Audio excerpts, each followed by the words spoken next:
please, for the open session. And Clerk Prendergast, do you have actions taken in closed session to report? We do have one. On a 7-0 vote, the board took action in closed session to issue a notice of rejection of claim number 648915 pursuant to Government Code Section 913. The governing board further authorizes the Vice Chancellor of Business Services or her designee to issue any appropriate notices. That is all. Thank you. We will now have the invocation led by Trustee Bartlett and the Pledge of Allegiance led by Trustee Dack.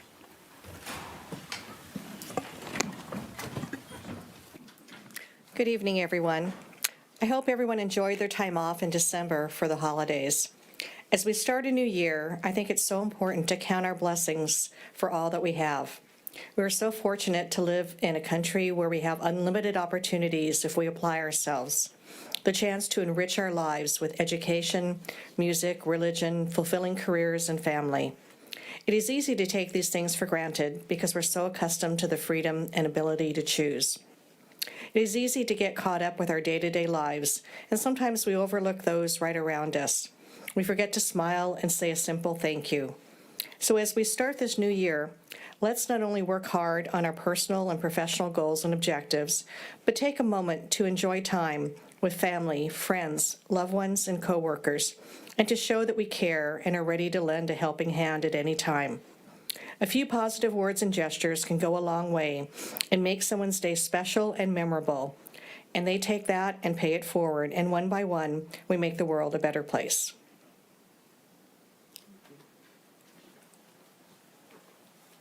If you would join me in our Pledge of Allegiance to our democratic republic.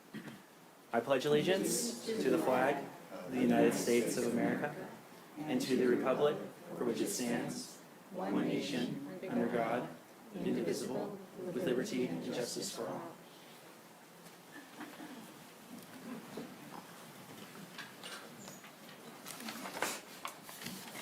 Thank you.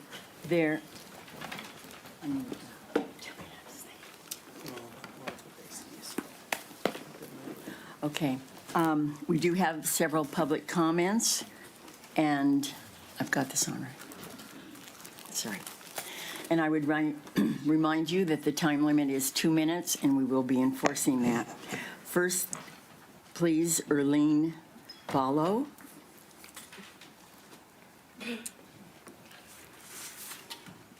Good evening, Chancellor and members of the board.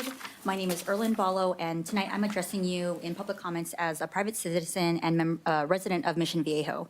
I'm here to express my deep concern regarding recent executive actions by the Trump administration and how they impact our undocumented, queer, and other marginalized students.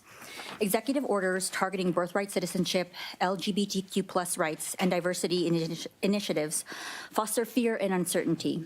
Undocumented students and colleagues face greater risks as immigration policies tighten, while federal challenges to gender definitions erase recognition of transgender individuals. Dismantling our diversity programs further marginalize those who look to these initiatives for support.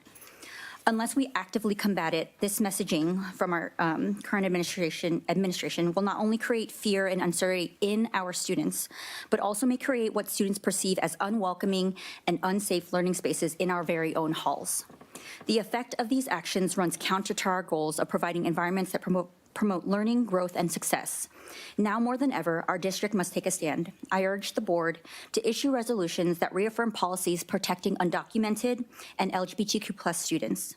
I wish that the board would provide support and attend trainings that address these students' unique needs, and also communicate to students that our institutions welcome and serve all communities on our campuses, and that we have protocols and safeguards in place that protect student privacy and information. By prioritizing inclusivity, we ensure that all of our students thrive regardless of their identity or background. Thank you for your time and consideration. Thank you. Our next speaker is Doug Barr.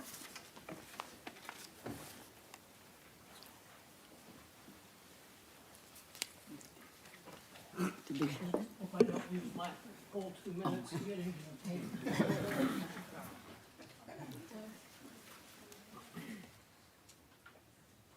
And I was also going to add some introductory levity to my comments by wearing an Ohio State University sweatshirt. But on a serious note, well, a little bit about me, and this really isn't about me. I was privileged and honored to have a 50-year career in higher education. The last 31 years was here at Saddleback College. In the last 25 years, I was fortunate to be the counselor liaison to the nursing program. In my entire career, I've been very fortunate to have wonderful relationships with very many special people, and I refuse to rank who is more special than the other. But I'm here tonight to address the possible censure of Terry Witt-Rydell. I count Terry as among my favorite colleagues, and once again, I'm not going to put you in any kind of order, but the integrity and that she has shown in hard work, and as a former nun and as a nurse, privacy and respect for individuals has been inherent in her whole career, if not her whole life. And I refuse to believe the speculation and innuendos being tossed at her. And it seems to me that somehow something got very off track. And I think there's a lot more critical and important and serious issues that the board can be taking responsibility for. And turn your attention to really what is mattering to the college and to our students. And I thank you very much for your time. By the way, there's people all throughout this room that I consider special colleagues. Some I've known for a long time and some not quite so long. But this is a wonderful place to work with wonderful goals. Thank you. I thank you for Thank listening. you. The next one is David Jones.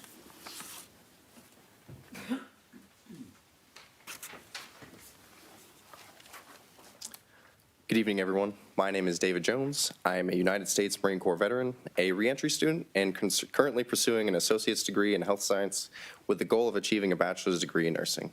I am the current president of the Saddleback Student Veterans Club, and I would like to take this opportunity to convey my sincere appreciation on behalf of myself and all of the military-affiliated students at Saddleback College for your continued support of our college's VETS program. On January 1st through the 5th, the Saddleback Veterans Club was able to attend the Student Veterans of America, or the SVA, National Conference in Colorado Springs. The SVA is a premier organization leading in programs, services, research, and advocacy for veterans in higher education, representing 1,600 student chapters in all 50 states. Out of the 1,000 plus college campuses in attendance, our club held one of the largest student representations with 12 students in attendance, 2 wonderful staff advisors, and the Vice President of Student Services. Because of your support and our efforts over the past year, our club was nominated as one of the 5 colleges and universities for Chapter of the Year. We were one of 2 community colleges nominated along with Cornell, Baylor, and the University of Washington, Tacoma. Although we were not selected as the winner, we were honored to be nominated as a finalist from the largest applicant pool in SVA history for Chapter of the Year. At this convention, we were able to attend workshops, lectures, network with other schools and veteran organizations, and even get interviewed by large companies such as Boeing, Disney, and RTX. Most importantly at the conference, our members learned and brought back a myriad of new information and resources that all of our military-affiliated students here on campus will be able to access, utilize, and benefit from. In March of this year, we will be returning to Washington, D.C. to support the SVA's legislative agenda. In fact, many of the club members are actually attending a town hall meeting right now with Congressman Mike Levin at the Elks Lodge in San Clemente, working in conjunction with the Marine Corps League to discuss current issues that the veteran community is facing. Never in my life did I think that I would be writing legislation proposals to a congressman, but even as we speak, our club is presenting one of my proposals to help ease financial burden and provide relief to all veterans on my behalf. I appreciate you all for taking the time to listen to me speak this evening. So once again, on behalf of our 60 club members and all military-affiliated students attending Saddleback College, I'd like to say we are truly thankful for your love and support. And hopefully I'll get a chance to meet you all one of these days here on campus and get you thank you personally. you. Thank you. Thank Sorry. you very much. And congratulations. The next speaker is Ken Williams.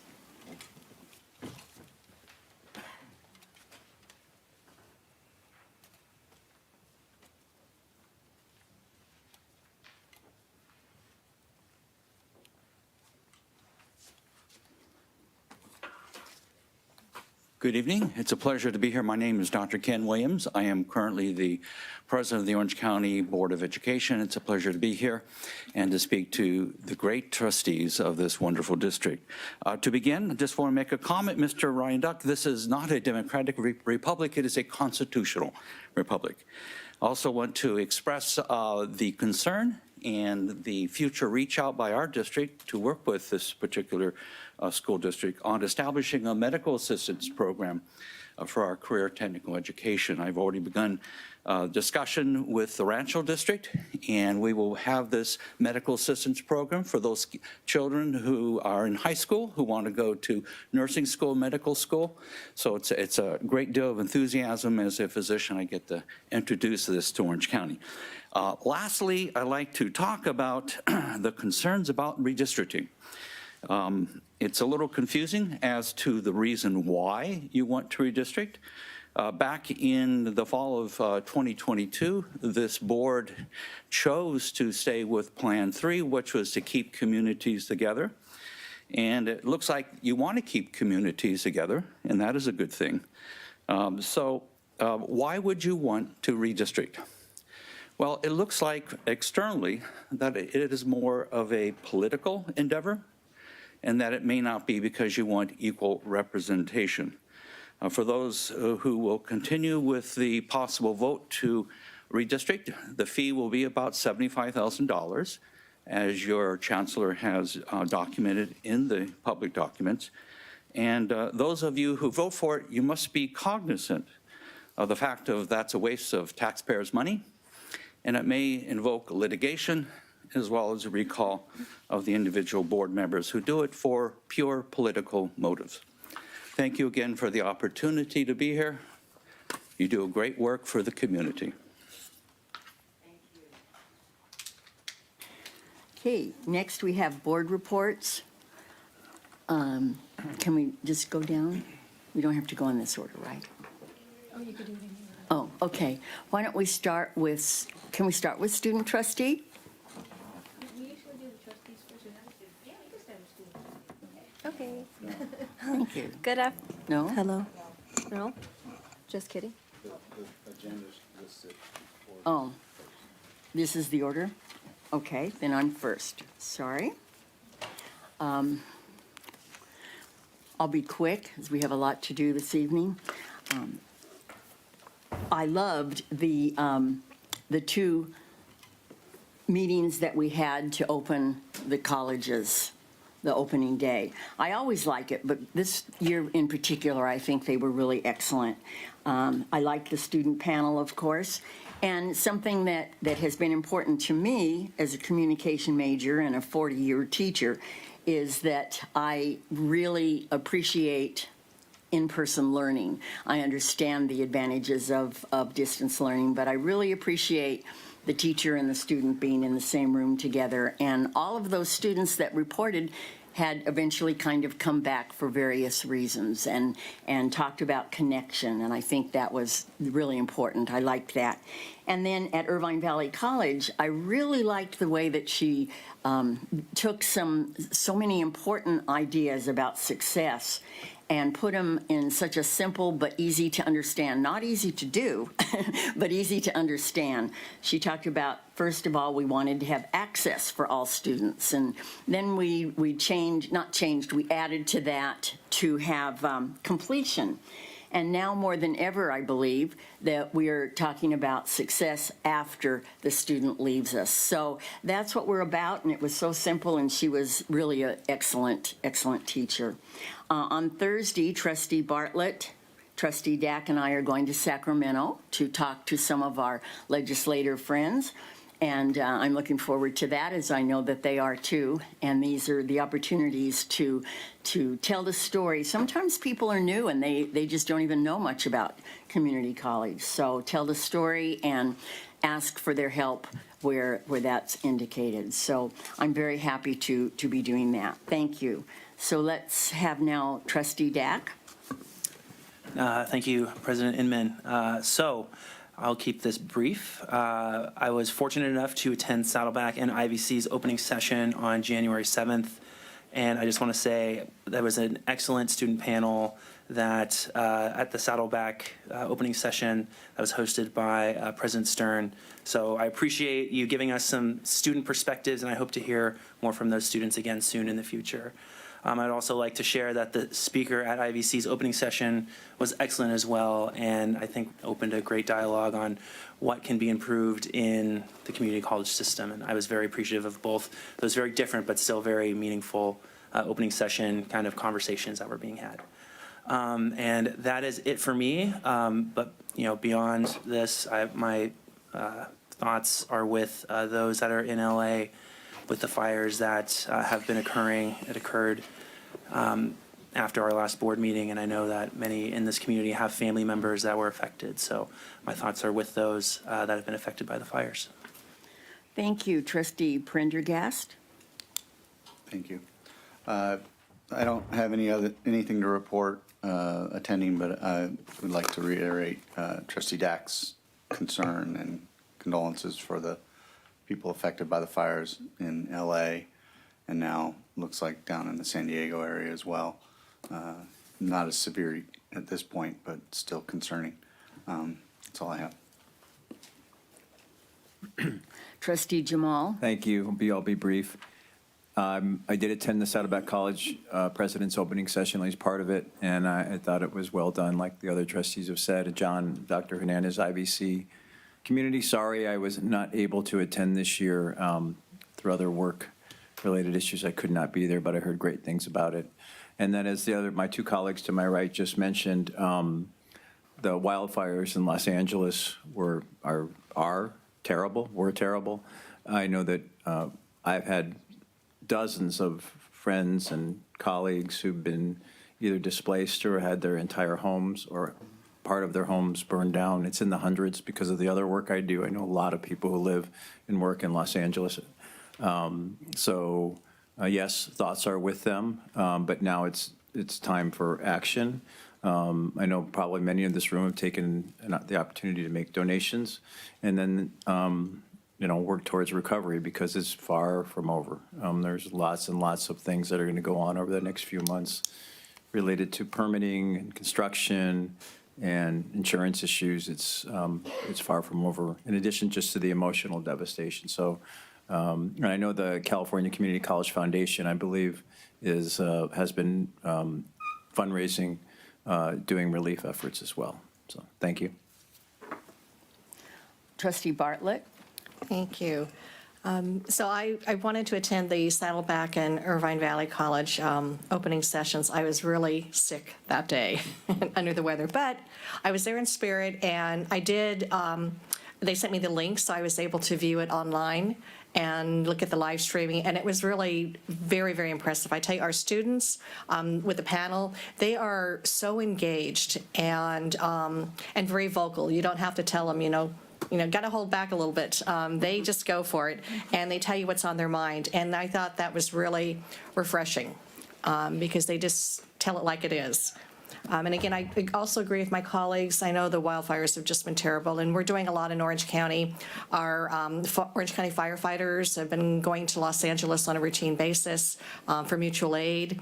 And we've had a lot of fundraisers in the area. We've got a music fundraiser coming up. We just did restaurant last Tuesday to aid in the LA fire relief efforts, and I know there's more to come. So stay tuned, because I know the surrounding counties are really working hard to help pitch in, because it's really, it's just devastating when you see what's happened there, and many, many lives affected, but hopefully they will recover shortly. So on a happy note here, it's always heartwarming for me to hear stories from students who attend or attended one of our college campuses, and how they were inspired by a course, a professor, or a counselor, to never underestimate themselves as to what they can achieve if they put their mind to it. Such is the case from someone I know from around town, the author of an article and former student on this campus, Noelle Matthew. She has an associate degree in anthropology from Saddleback College, and now she's pursuing a bachelor's degree in anthropology with a biocultural concentration from Oregon State University. Noelle has fond memories of her time taking classes here at Saddleback, and one of her professors recognized that Noelle is really an excellent writer, in addition to her passion for anthropology and cars, antique Mercedes in particular. So during her coursework in anthropology, Noelle's professor encouraged her to take some creative writing courses. So upon that advice, that's exactly what she did. Over time, Noelle has written many articles on various subjects and is now writing a book about recipes with spices that can help heal the body. At one point, Noelle decided to write about her love of cars, particularly her 1998 silver SL 500. On a whim, she submitted her article to Mercedes-Benz Corporate, never thinking they would be interested in even reading it, let alone perhaps publishing it in their national magazine. Well, long story short, Mercedes-Benz contacted Noelle months later and said they loved her article and would be publishing it in their first magazine, or in their magazine first quarter of 2025. So needless to say, Noelle was surprised and thrilled. Circling back to her time here at Saddleback, Noelle's incredible talent for writing, discovered by one of her professors at Saddleback College, has led Noelle in directions that she never imagined. Noelle credits her educational experience here as a catalyst for her pursuing her dreams of a career in anthropology and expanding her talent and love of writing, all because one professor took the time to discover her writing abilities and to encourage her to take classes to master those skills. And this is Noelle's article that is now published in the Mercedes-Benz magazine. So you can go to one of the dealers and take a look at it if you want to, but pretty impressive.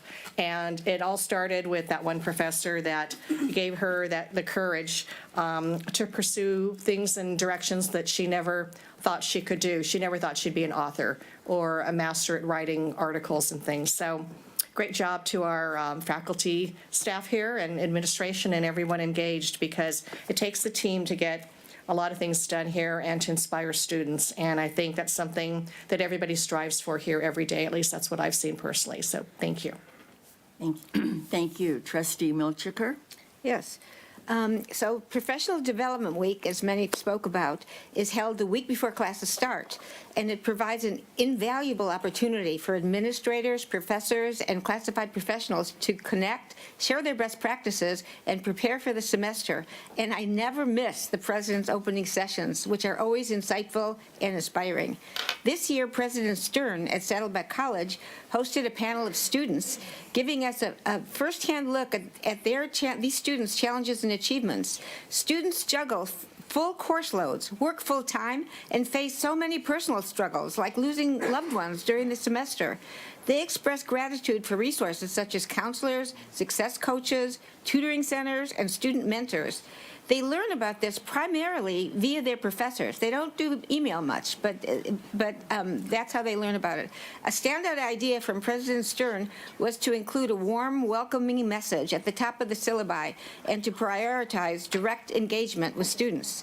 At IVC, a president's session, President Hernandez emphasized staff renewal and celebrated IVC's record-breaking milestones, including the largest enrollment in the college's history, record financial aid disbursements, and national recognition as a top community colleges. He also highlighted 84 professional development sessions and introduced Dr. Kimberly Lowry, who delivered an inspiring lecture on student success. A recording of this session was sent via email and is also on SharePoint, so I encourage all of you to watch it. Beyond these sessions, I attended other in-service events and chaired our legislative committee meeting. I also continue working weekly with our exceptional Mars Rover students, whose curiosity and dedication make every moment working with them rewarding. I'm excited for the year ahead and inspired by the dedication of our incredible staff and incredible students. Thanks. Thank you. Trustee Rydell? Hello, good evening, everyone. Well, tonight is quite unique for me, and I just need to tell you that I was approached by an associate from a law firm who told me that I will not be able to stay for 7.2 and gave me information that I tried to read, but I don't understand. I had no idea this would happen. I feel that it's very inconsiderate of this college to come forth in this manner. I do want to tell you that, and really I'd like to speak to the board members, that these allegations against me are false and any evidence presented is flawed. I have stated this to you multiple times. I believe this action taken by HR is providing the public with unproven false allegations, and you have to believe me that they are false allegations about me is unprecedented. I'm told that there never has been an accusation of this nature made public, and because of what was done and the severity of the action taken against me just doesn't fit.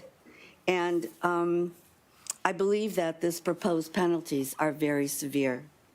To suggest that I have a pattern of disclosing confidential closed session information, a pattern, is baseless and slander.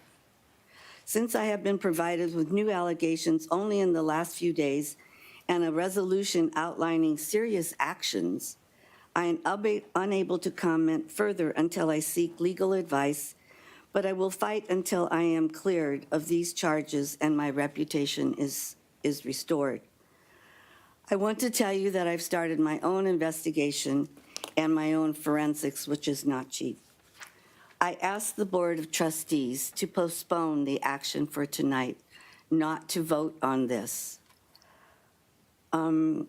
It really is true, and I want you to know that in the little time that I've had to investigate, it is unbelievable what I have found out. I have never sought it after it before, but the allegations and the statements are not true. I have found truth in just a few things that I've investigated in one day. And I'm asking the Board of Trustees, that you seek truth and only the truth, and not accept the assumptions, the accusations, the opinions of the investigators. Remember, they were opinions, and they even say that this isn't factual. And it blows me away that they are trying to connect the dots because they have a bias that they have found, and they want to connect the dots. Excuse me. Could we have our legal representation speak at this time, please?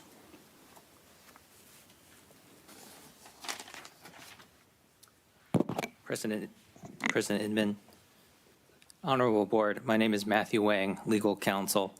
Although Trustee Rydell we're still on board reports. Prior to discussing item 7.2 and the item regarding Trustee Rydell's potential censure, the board should note that it is legal counsel's opinion that Trustee Rydell has a personal conflict. This stems from Government Code Section 1090-1090, and under Title II of the California Code of Regulations, Section 18707, and numerous Attorney General opinions, Trustee Rydell may not legally discuss or participate in the deliberations on item 7.2 due to this conflict. Trustee Rydell, under the law, is required to recuse herself and required to leave the room during any deliberations on item 7.2. If Trustee Rydell does not recuse herself, she is subject to penalties under law, including the Political Reform Act. I do not speak for the Fair Political Practices Commission, but they may seek any type of enforcement against Trustee Rydell. Nothing in the statement should be seen as limiting, however, her rights to discuss as a member of the public this item, rather than a member of the Board of Trustees. Thank you. Let's go on with board reports with our student trustee, please. Good afternoon, everyone, and welcome back to yet again another great semester we have ahead of us. I hope everyone enjoyed their break, and anyone affected by the fires, I want to extend my condolences. Sorry.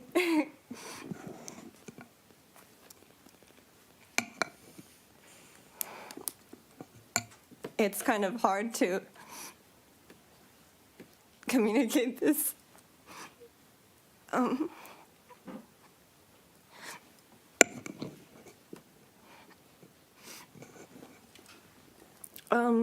I myself am a Los Angeles County resident, or I was born in Los Angeles County, and I have family and friends and feel the loss of many other foster youth who have homes who don't feel like they have homes and they're taken from them. So I just want to extend my condolences. As far as updates, in a committee meeting hosted by California Community College Student Board, we were able to establish a student trustee handbook posted by CCLC, and it should be on the website and distributed to future student trustees. We're making any last-minute additions and edits, so if there's any ideas and thoughts, I would love to hear from you, and we can speak on this via email. I have the draft.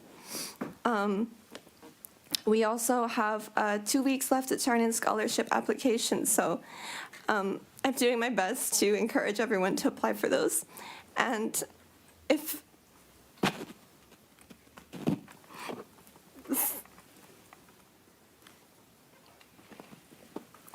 I'm so sorry. No problem, no problem.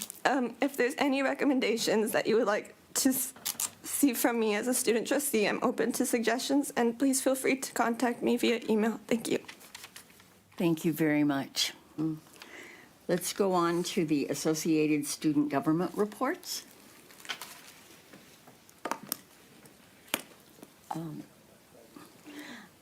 Saddleback College. Thank you, Madam President. Good evening, members of the board. Like all of us here, I've been in shock over the past week of extreme fires that have ravaged Los Angeles County. I extend my congratulations to the many brave firefighters who are battling against the harsh climate and precarious size of the fire.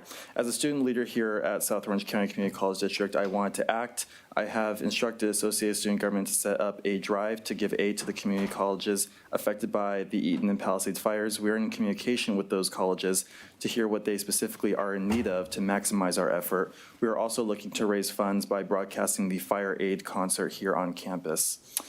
ASG is in the process of our annual Professor of the Year nominations. The Professor of the Year recognizes the outstanding faculty who excel in teaching and positively influencing the lives and careers of Saddleback College students. Our acting academic and divisional affairs director, Adriana Marr, will be overseeing this process. I thank her in stepping up for the role. ASG has also sent a couple of our members to another trip to China that occurred from December 18th through the 24th.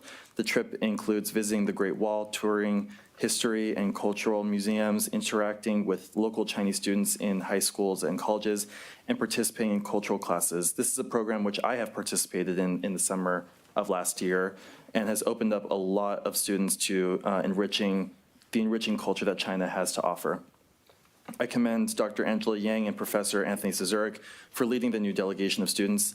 This trip to China is expected to occur again in March, with more students eligible to experience this amazing trip. ASG representatives will be at our involvement fair to promote our organization and encourage our peers to join. We're also going to be going to DC in March with our ASIVC counterparts to work together to advocate on behalf of students in our district. We have a delegation of 10 students who are going this year. Finally, yesterday was Inauguration Day. In remembrance of the passing of President Jimmy Carter, a quote from his inaugural address in 1977 states, "This inauguration ceremony marks a new beginning, a new dedication within our government, and a new spirit among us all. A president may sense and proclaim that new spirit, but only a people can provide it." Thank you all very much. Thank you. Thank you. Irvine Valley College? Good evening, everyone. It's a pleasure to be here with you all tonight. My name is David Doberstein, and I currently serve as a senator of ASIVC.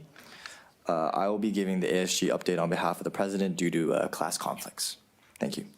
We wrapped up our Welcome Week events through a scavenger hunt throughout the week where students were encouraged to visit new spots around campus, a game show night on Tuesday where students enjoyed team building and friendly competition, and a back-to-school mixer on Thursday where students could enjoy snacks and meet new people. We're currently gearing up for our spring election where we will be electing all of the executive officer positions and 10 senators. Our candidate filing period has commenced and will close February 3rd. Tomorrow and January 30th, ASIVC will be hosting informational sessions where students can learn about ASIVC's various committees, initiatives, and the responsibilities of an ASIVC officer if elected before filing for candidacy. Our judicial court is also reviewing and perfecting our bylaws, which will include a new code of ethics and a refined structures ASIVC where senators will be given a role under an executive by appointment post-election.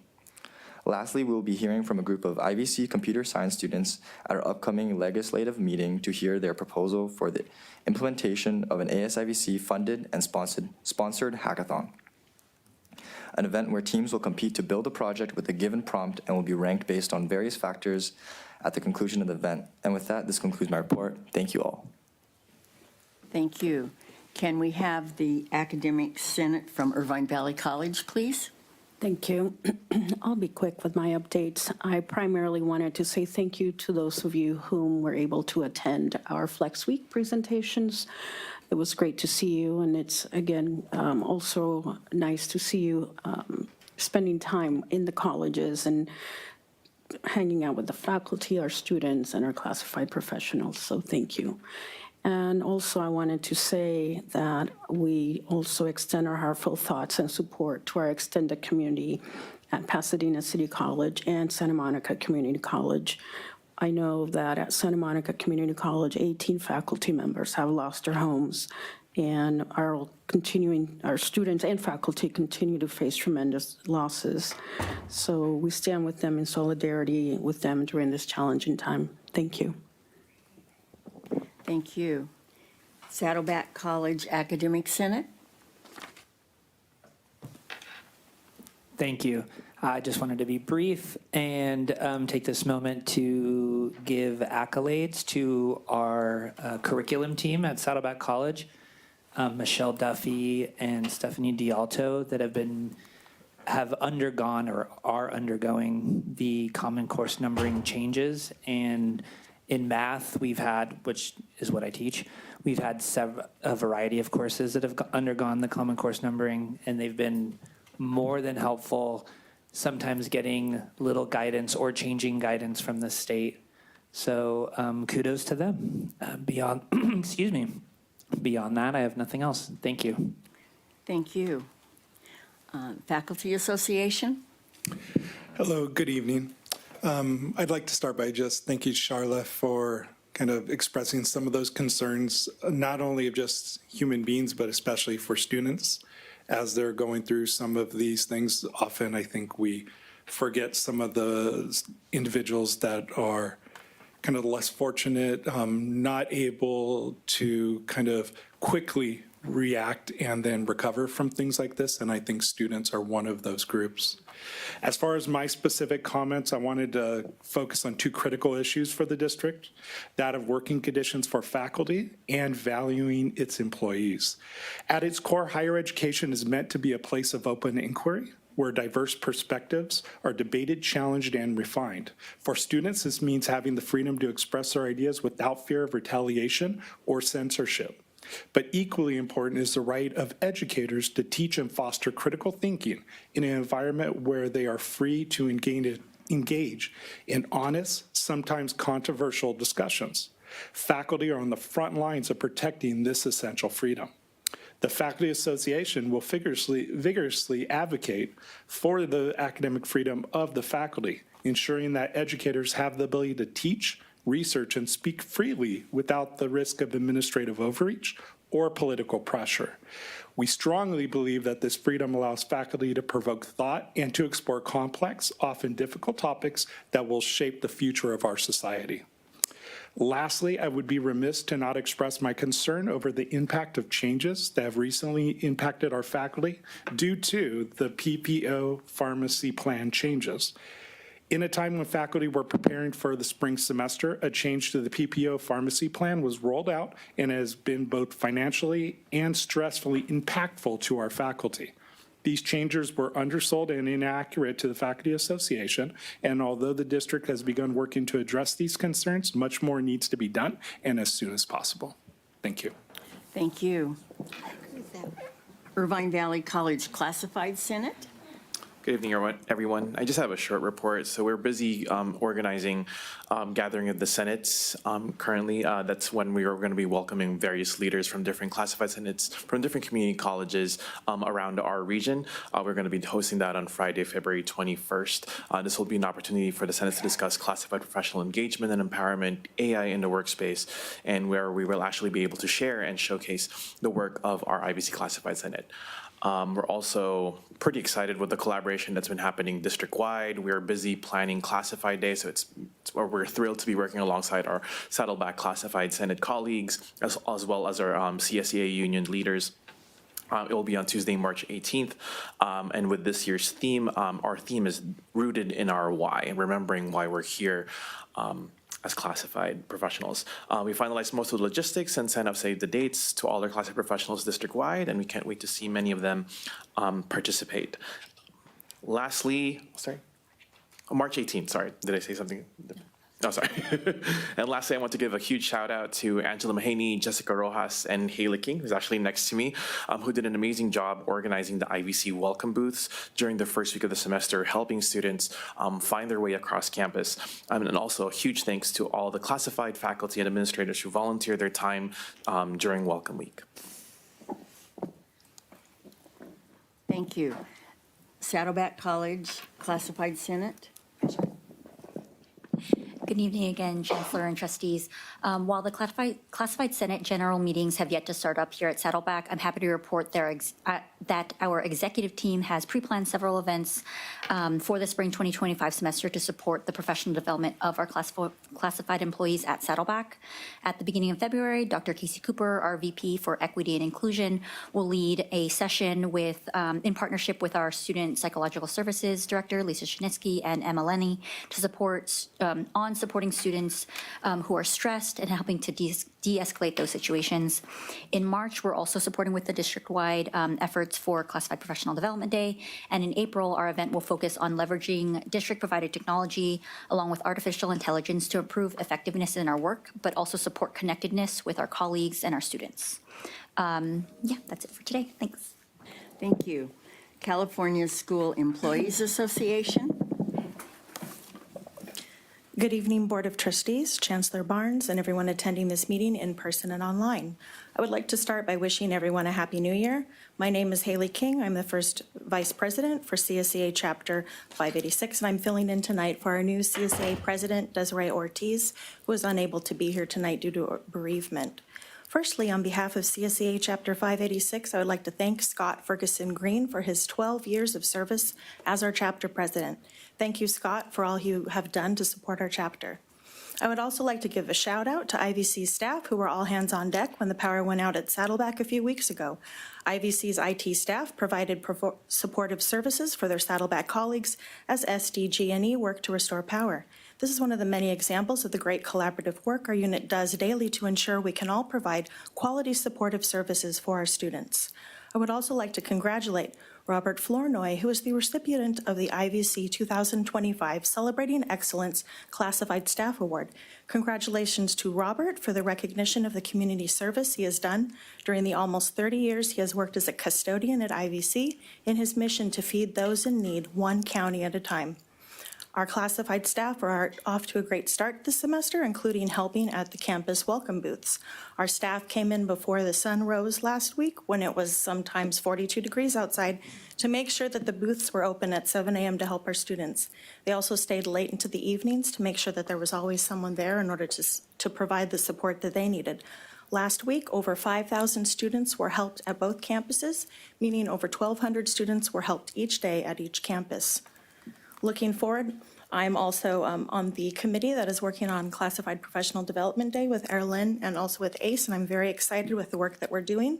And within the greater community beyond our district, members of our unit I'm very proud of, including Kathy Erguin and our new communications officer, Ali Dori, who are working to get the word out about different community groups that are helping our neighbors in LA with the support that they need at this time.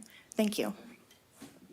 Thank you. Is there anyone here from the Police Officers Association? Okay. Are there any board requests for reports? Okay, thank you. There are no public hearings. We now have a resolution. Our clerk will read the resolution, please.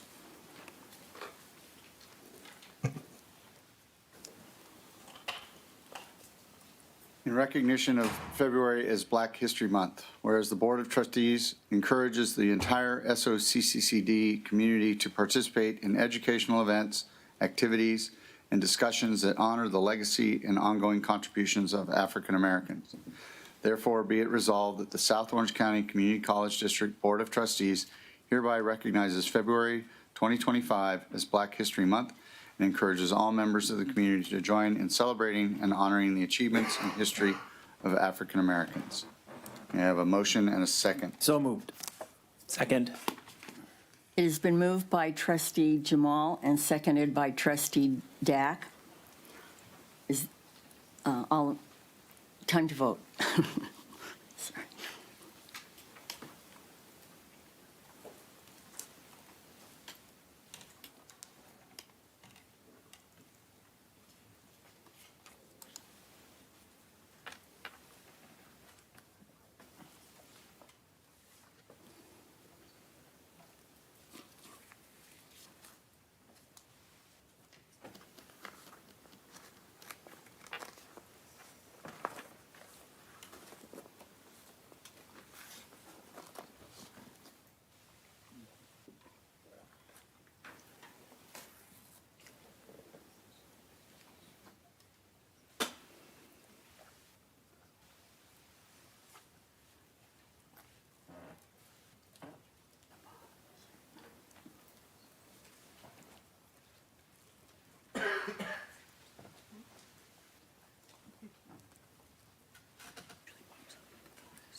It's not popular.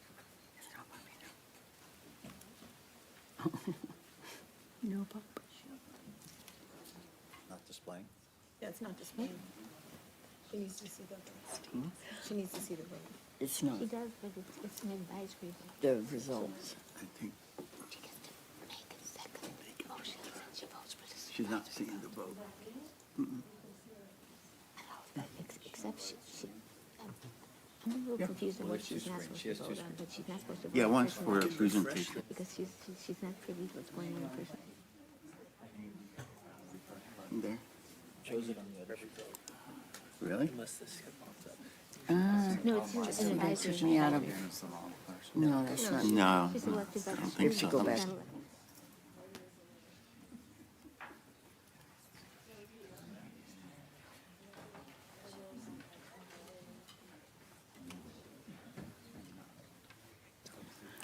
just this screen here? But we can't do this every vote. And then refresh this. Go to 6-1. Just go to 6-1.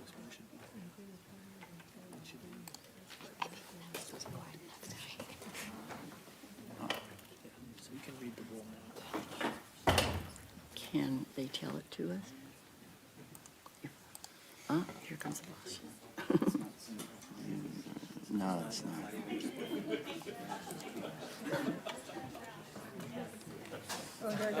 Oh, no. See, oh, yeah, right, and how am I going? If you go to presentation, that's Brilliant. I don't understand what's going on. Okay, maybe that's in the wrong. On this? You understand what's going on? I don't understand. And Okay. I'm computer literate, and I don't get it. Problem solving at its finest. We're still on a 7-0 vote, the resolution passes. But And you should say with the student trustees advisory vote of, you don't have to say that, but you should. then fix this one, Tim. Well, I don't know why is it on the screen? When they show a presentation, it shows up here. That's the presentation. But that's, right. Sorry, what do you have? When we push this button, we should all see that. No, Right. we don't see that. What we see is. Yes, they do. Only the president sees it. Where was it? 6-1. 6.1. Grace that would send, send the display screen to this screen. Yeah. Let's have a 5-minute recess while we solve our technical problems. Thank you. Have everyone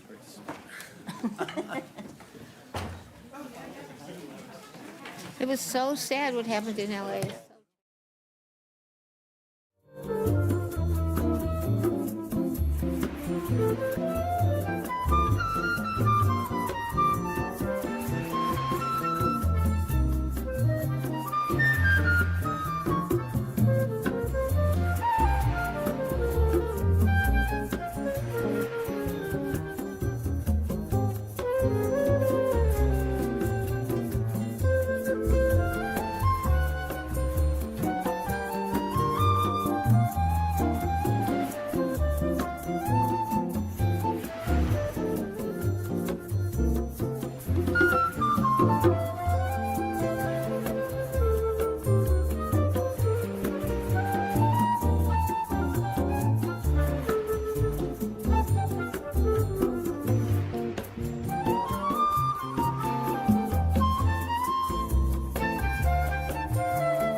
7.2, 8.1, and then back to 7.1 in order.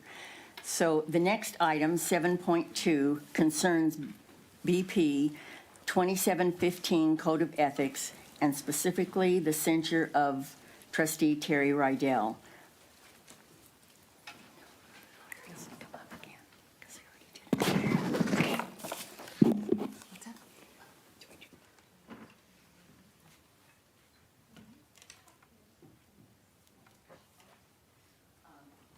Mr. Wang, do you have anything more to share at this time?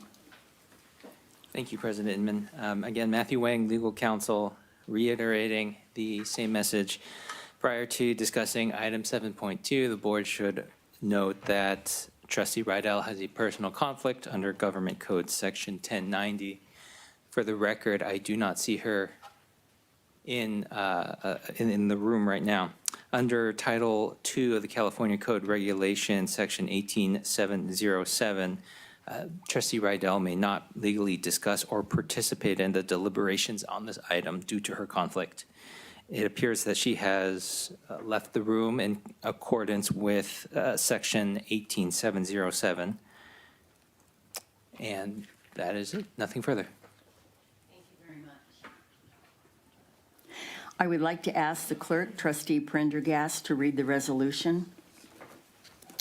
Okay, bear with me, it's a long one. The Board of Trustees, further on Board of the South Orange County Community College District, further on District, hereby issues this public censure expressing disapproval of Trustee Terry Rydell's violation of board policies and state law as follows. Whereas Board Policy 2200 states that the Board of Trustees governs on behalf of the residents of the district in accordance with authority granted and duties defined in the Education Code.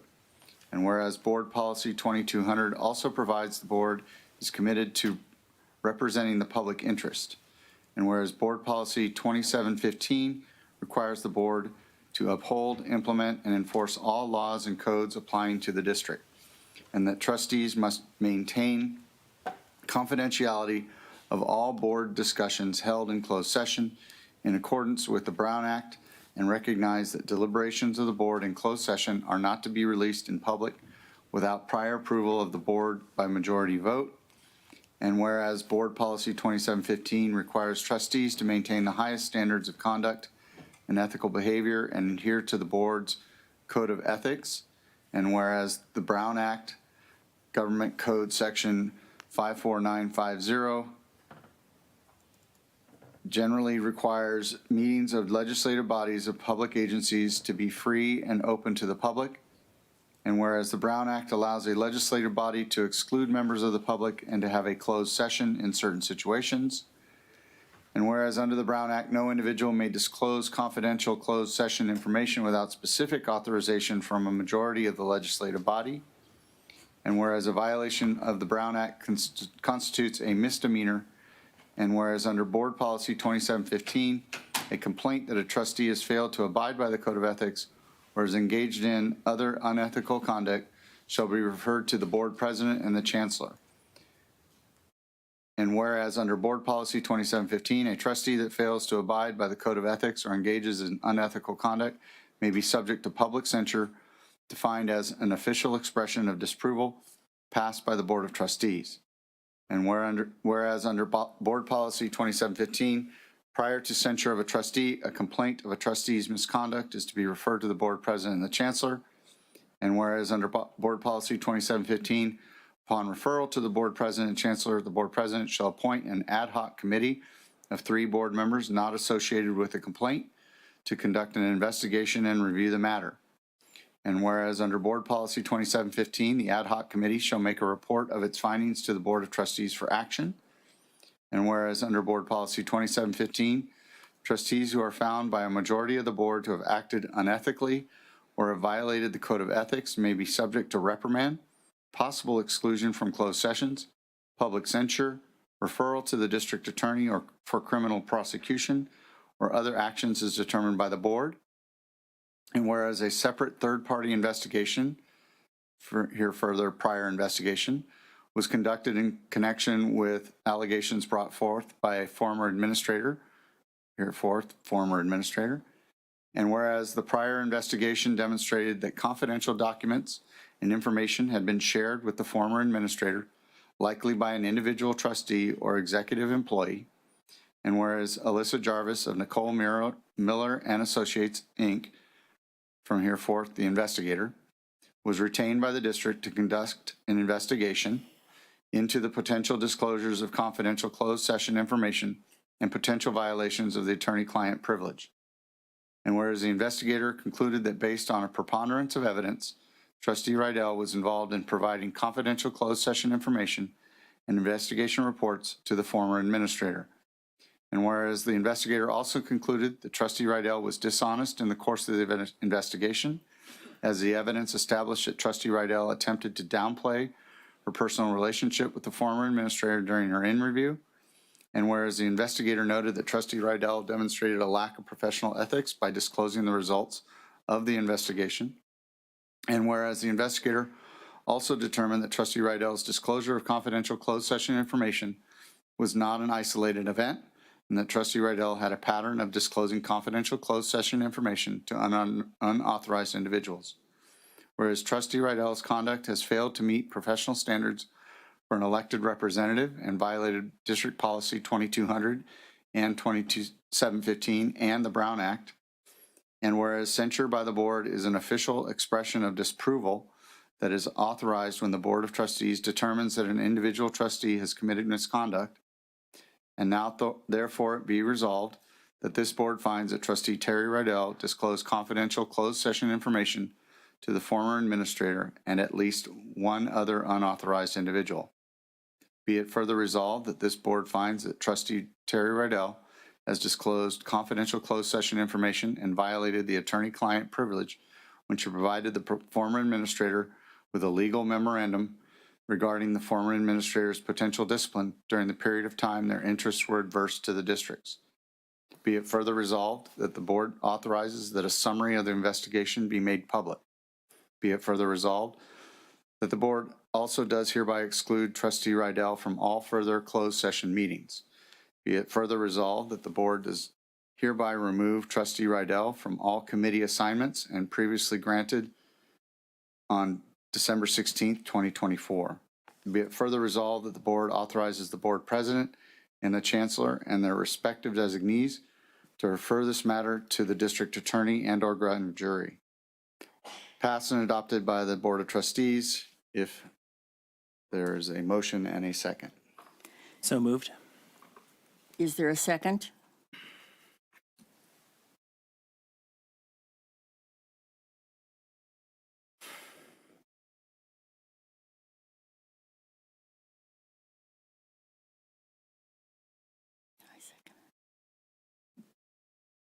I second it.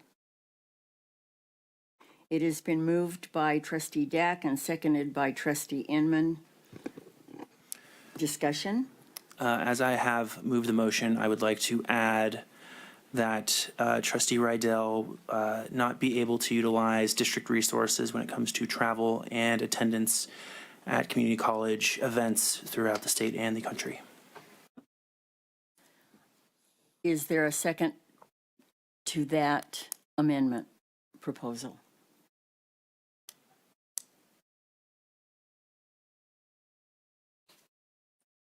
Okay. May I ask a question Yes. as to the function and reasoning behind that motion before considering a second? The reasoning behind said function is that trustees serve as a representative to the district, and as a representative of the district who has been censured, removed from committee assignments, removed from closed session, they would not be a good representative for the college district. At conferences. Okay. In that regard, I will second the amendment. Okay. It has been moved by Trustee Dack and seconded by Trustee Pendergrast. Could you repeat the wording, please? Oh, yes. Yes, thank you, President. Just to reiterate, the resolution as amended would include Trustee Rydell not being able to use district funds for district was it entirely district travel, or is there a subset of? District travel, and I assume fees paid by the district to attend conferences.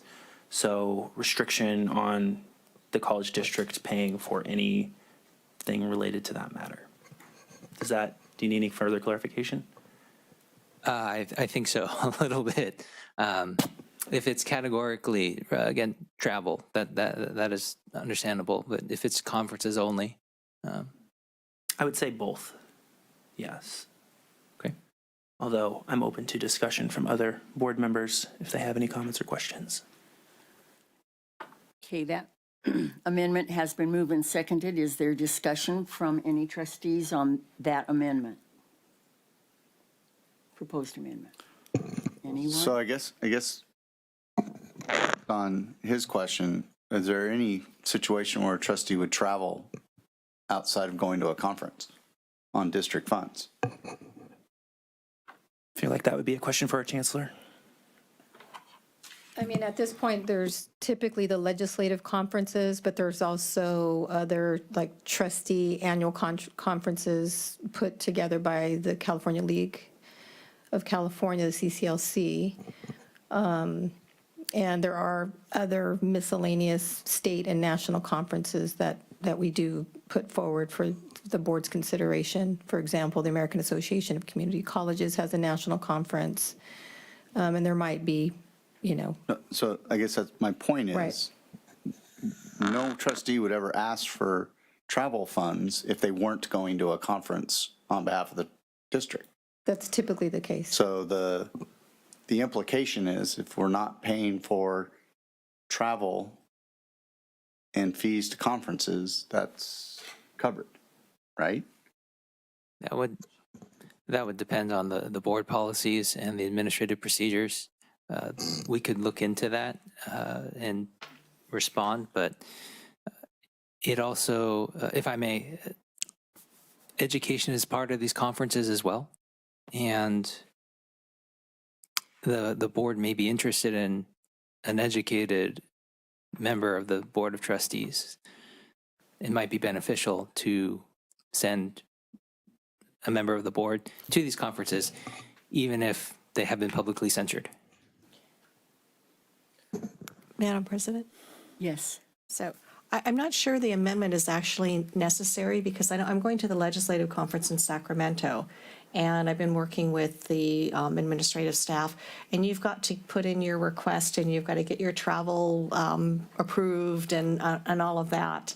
So I think let's play that one by ear, and if for some reason she puts in a request, it doesn't have to be accepted, and it can be case-by-case basis, but that way, we've got some flexibility in case none of the other trustees are available to go somewhere, and she might be the only one. But I know that there are checks and balances along the way. You can't just sign yourself up for a conference. The staff does a great job here, and everything is documented, approved. I've got my travel vouchers and everything. So I think we've got that covered. And now that you mentioned, we do vote on that in the agenda. That's not the way it actually not works. how- So for clarification, the board members each month approve a slate of potential events, state and national events. And once the board approves those state and national events, any trustee can move forward to the staff to sign up. So we don't have the authority to deny a trustee to attend. Okay, but so if trustee Rydell signs up on her own and doesn't tell staff, then she would have to pay for everything on her own and attend something? Is that correct? No. So I don't think that's practical to do a case by case. But I think that and there are instances when there could be travel unrelated to a conference. Sure, if say there was a visit to Sacramento outside of a conference, which is possible, or there's some travel to Washington, D.C. to meet with our congressional delegation outside of a conference, that has happened. Mm-hmm. It's not a common occurrence, but it is something that's possible. Well, there's been a motion and a second, but I would recommend that the makers of the motion and the seconders consider splitting the vote if you want to push forward with the amendment, meaning voting on what's on 7.2 as it is, and then having a separate vote on your amendment. Or as an alternative, is it possible to amend our resolution so that it changes the board policy so that in the event she wants to attend something, she would need to get advance approval? There's a whole procedure to change policy, and I don't think we can do it. On the dais? Yeah. Okay. Can I just, just to kind of reflect upon what was talked about. So I know our attorney, you kind of made a suggestion here. So one possible solution is that when travel involves kind of professional development and learning, that it be authorized. I think that was the suggestion there. But keep in mind, too, with regard to using district funds, sometimes we purchase tables, let's say at the OCBC dinner. Trustees claim mileage, and that kind of thing. So we wouldn't be able to kind of, from a blanket standpoint, say not using any travel funds. So we'd have to really be clear on the resolution if we went in that direction. As the trustee who moved to amend, I'm open to crafting this language to be airtight with what the board finds acceptable. To me, with the reasons I stated, I do not think it is a good idea to have a censured trustee represent us in, say, legislative meetings with legislators, and for the district to be paying for that, considering this resolution in front of us. But I'm open to constructive conversations about changing that before we end tonight. So if anyone, I'd like to, of course, heed legal counsel's recommendation, but with that in mind, I'm open to other statements and comments. Legal counsel?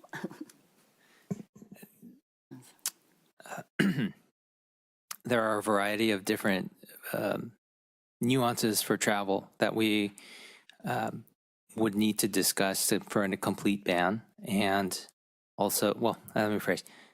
A complete ban on district funds for travel is administratively simpler to write in a resolution, but it probably is a baby in the bathwater type of situation based on my reading of the comments of your board.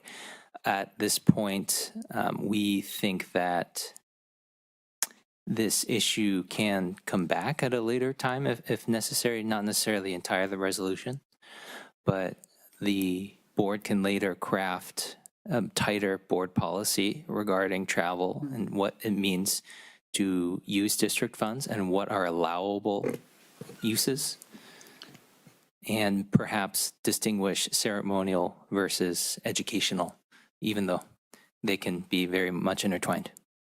So if I'm hearing that right, it might be better to change the board policy to craft language that includes something about a censured trustee in the board policy versus having it in this resolution. Mm-hmm. And if so, I would withdraw my second.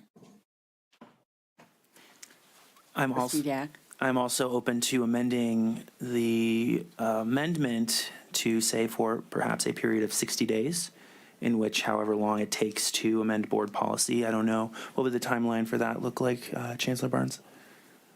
Well, usually we convene the board subcommittee on policy, and then it also goes to the BPARC, the district-wide group that reviews policy and approves policies, and it goes to Chancellor's Council. So it does go through governance process, and then it usually comes here for review, study and review, and then ultimately approval. So it could be a few months, 4 months. So perhaps amend my amendment to 120 days instead of blanket. Is that more amenable to anyone for a second? Perhaps then the amendment to the resolution would direct staff to explore changing the board policy to discuss travel arrangements for censured trustees rather than directly prohibiting Trustee Rydell from using district funds for travel. That sounds like an alternative. Just one other piece of clarification that's needed on the resolution where it directs the chancellor and her designee to do a referral to the DA for criminal prosecution and/or the grand jury, which the grand jury is really the only jury that could actually remove an elected individual from office. I would need clarification because it says DA and/or grand jury, so I need clarification. And I think we should clarify that on the resolution before we approve the resolution. Okay. Because it's the and/or. Can we, Trustee Dack, can we finish the Yeah, let's do this amendment travel first? part first. All right, so your motion is ban for travel for such time as it takes to amend the board policy. No, I don't want to speak for his amendment. I don't think that's what it is. That is for a period of 120 days. So you're designating 120 days. But if Yeah. it takes longer than that, then, or less time.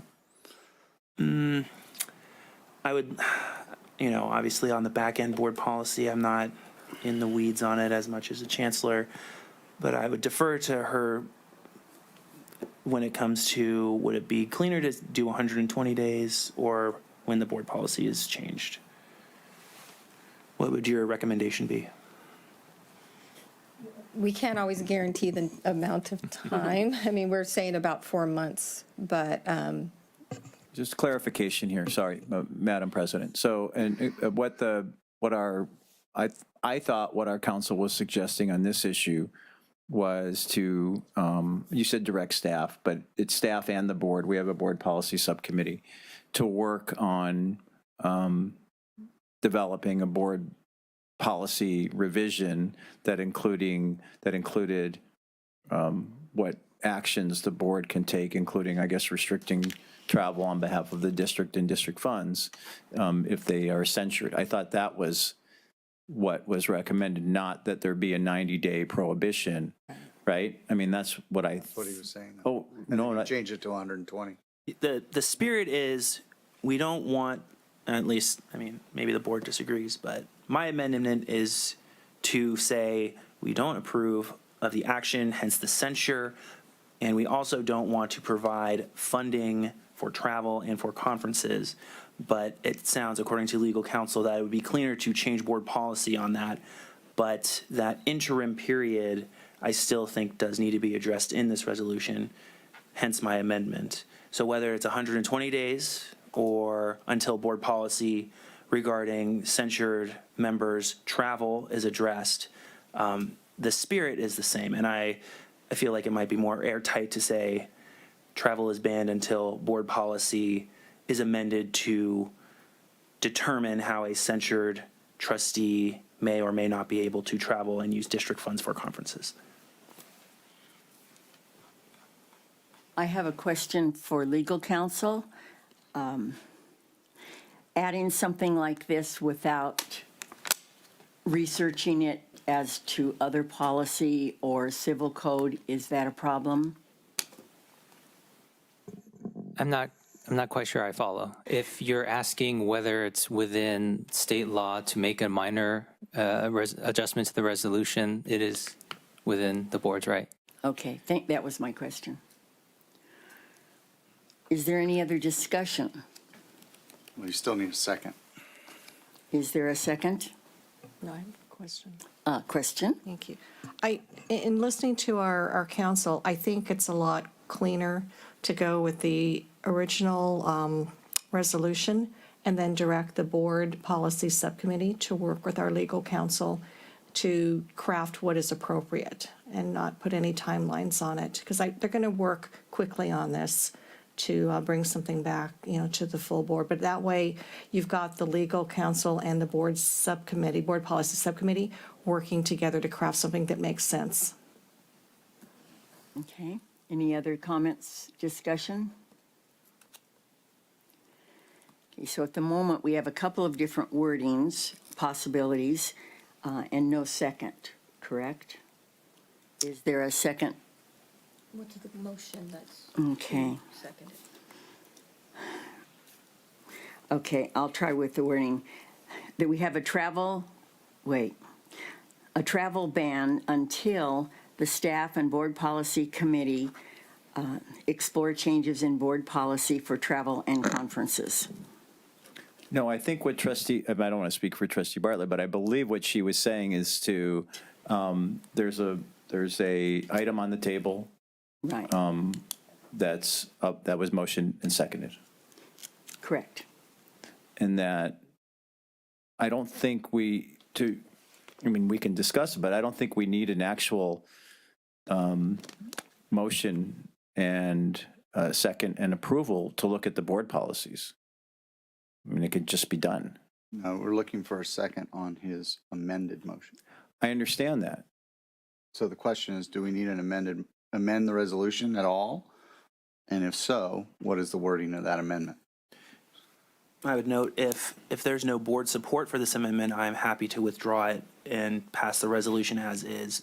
It is just something that I noticed that was absent that I think should have been addressed and discussed, and we have addressed and discussed it. And if no one else feels similarly to me, I'm happy to withdraw.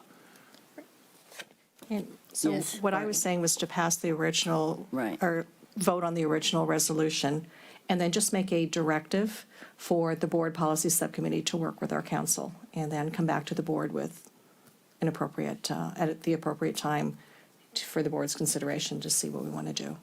It kind of goes along with my question, too, about making sure we've done proper research and not harming the resolution in any way by adding something that turns out not to be okay for some reason. So is that the consensus? We haven't voted yet, but to drop the amendment for now? He's already offered to withdraw the motion. Okay. And, I will withdraw my amendment. But if possible, I would move. Is it possible to move to have a separate vote on said amendment? We would want to pass this first and then make that. Okay, I withdraw my amendment. Okay. Then we have on the floor the, what? Hold on. Now we need to address her request for clarification on the wording of directing the chancellor and designee to the district attorney or grant. But I think. What no, is the she's- clarification She's you saying want? to do this first, get this done, and then have a separate thing about the policy. We're talking about DA and We're talking grand about the jury. DA and grand Oh, jury now. I'm sorry, that's right. I forgot about that one for The a minute. chancellor's request for Okay. clarification on what that means or rewording it. Okay. I guess, what is it you're wanting clarification on? Is it the and/or? Is it the? Yes, and/or. If I may for a moment, the district attorney and grand jury were chosen and included because they are directly referenced in the Brown Act provisions. And with respect to violations of the Brown Act and disclosing confidential information, it is clear that the district attorney is named and has the authority to pursue action.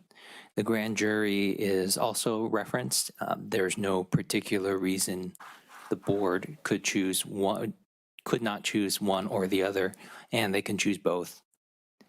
It's just reference in the Brown Act, and that's why they were included. So is this a may or they will?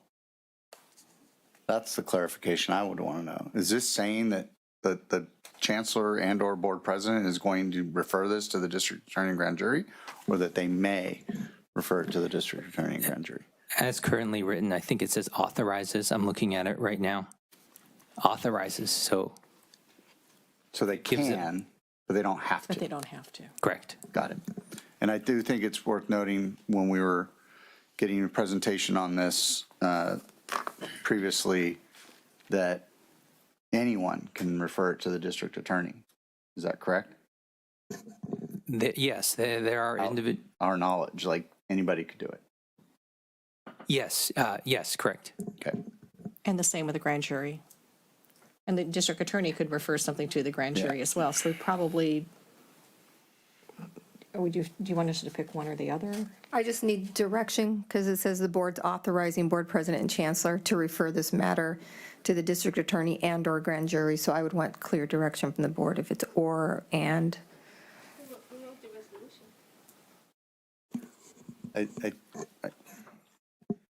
My understanding is, from what I remember, is if it's referred to the district attorney and the district attorney decides to take it and then finds that there was malfeasance, then they give it to the grand jury to decide whether they remove the official from office. So I don't think, it isn't the district attorney and grand jury. It's really just district attorney. That is correct, yes. So I would strike the and/or grand jury and just leave it at a period at the end of district attorney. Right, and leave it at the district attorney's discretion. Yeah. Legal counsel, does that sound correct to you in your interpretation? I think it's appropriate to submit it to refer the matter to the district attorney. Excluding the grand jury is also appropriate. It's not inappropriate to do either or, but based on your board, it seems that the direction is the district attorney because he or she will have the ability to enforce or investigate as they see fit. So yes, it seems appropriate. So I would make a motion then to strike and/or grand jury on the resolution. Okay. And I'll second that. It has been moved by trustee Prendergast and seconded by trustee Bartlett that we remove and/or grand jury from the end of the resolution. I would like to ask a clarifying question. If, say, the district attorney has too much on their plate, does this limit us from submitting to the grand jury on our own? That's a good question. I can't speak for the district attorney and whether that office will take this on. There have been a few high-profile cases in Orange County recently that I think would be interesting for the district attorney. I cannot weigh in on one way or another. As to the reservation or the waiver of rights, there are other alternatives if your board would like to seek a more stricter penalty against Trustee Rydell. Trustee Dag. My concern with striking out grand jury is if the district attorney decides to not do anything, we would have to bring this back, I would assume.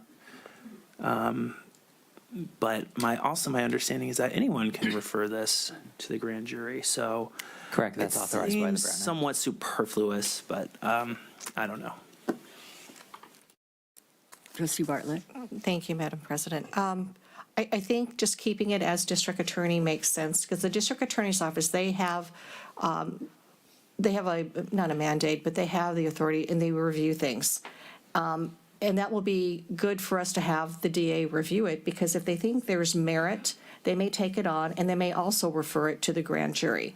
So rather than us trying to duplicate efforts, let's get everything vetted by the district attorney's office. If there's merit or if they don't want to take it, they don't have time, they can refer it to the grand jury if they think there's merit. But at least we're not, spinning our wheels by submitting documents to the grand jury when nothing may happen. So the DA is really good about reviewing things, and we will know whether they think there's merit for the DA's office and/or the grand jury. Okay, is there other discussion? Trustee Jamal? I don't know who to ask this to, but because I know there was a subcommittee appointed. But the investigation itself, does are we confident in the integrity of the investigation the investigation that was completed? As a member of the ad hoc committee, I am very confident in the evidence presented. For those curious, feel free to read the legal summary that is on our board agenda. There are various instances where you kind of connect the dots. An IP address that is linked to Trustee Rydell's home computer was accessed while she was here. And shortly after that, massive amounts of emails were sent from said administrator. This is all in the executive summary. I have no doubts about the investigation. If I may, further on that, Trustee Pendergast? the full report that the ad hoc committee had to go through was very extensive, and it was, for lack of a better term, it was very damning. It was a lot, and they did a very thorough investigation. They interviewed a lot of people, a lot of statements from separate individuals, corroborated timelines, and basically viewing of what they saw and heard, and other instances occurred while interviews were happening, and it really was overwhelming. I think the word preponderance is too light. It was overwhelming, the amount of evidence. Are there other comments or discussion of any kind? Then, since it's only 2 words, do we still have the recess? Okay. All right. So the only change then is to delete the words and/or grand jury. Otherwise, it's incomplete. Are we ready for a vote? No other comments? Okay. May we vote now, please? You want to say what you're voting on? We're voting on the censure of Trustee Terry Rydell. And the resolution and As amended, the resolution as amended. Okay, vote please.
it might be on Terry's computer. On a 6-0 vote with 1 abstention and 1 not present to vote, this motion carries. There's no abstention. There's no? There's 0 abstention. It's 6 yes. Okay. Oh, I'm sorry. I think Let me the do correct this term is again. recusal. Yeah, I'm sorry, I read that wrong. Okay, so on a 6-0 vote for yes, with 1 not present, this motion carries. Thank you. Okay, thank you so much for your help. Okay. 8.1 are foundations.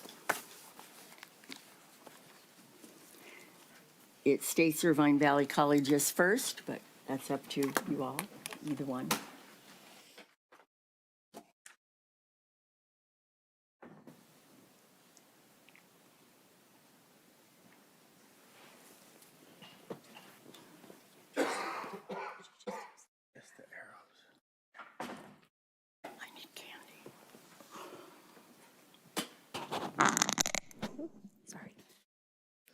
Good evening and Happy New Year. Thank you for the opportunity to present the Foundation's accomplishments from fiscal year 23-24. For those of you who do not know me, I'm Elizabeth McCann, and I have the privilege of serving as Executive Director of the Saddleback College Foundation. And I've had this privilege for almost 6 years, and I'm so grateful to be here.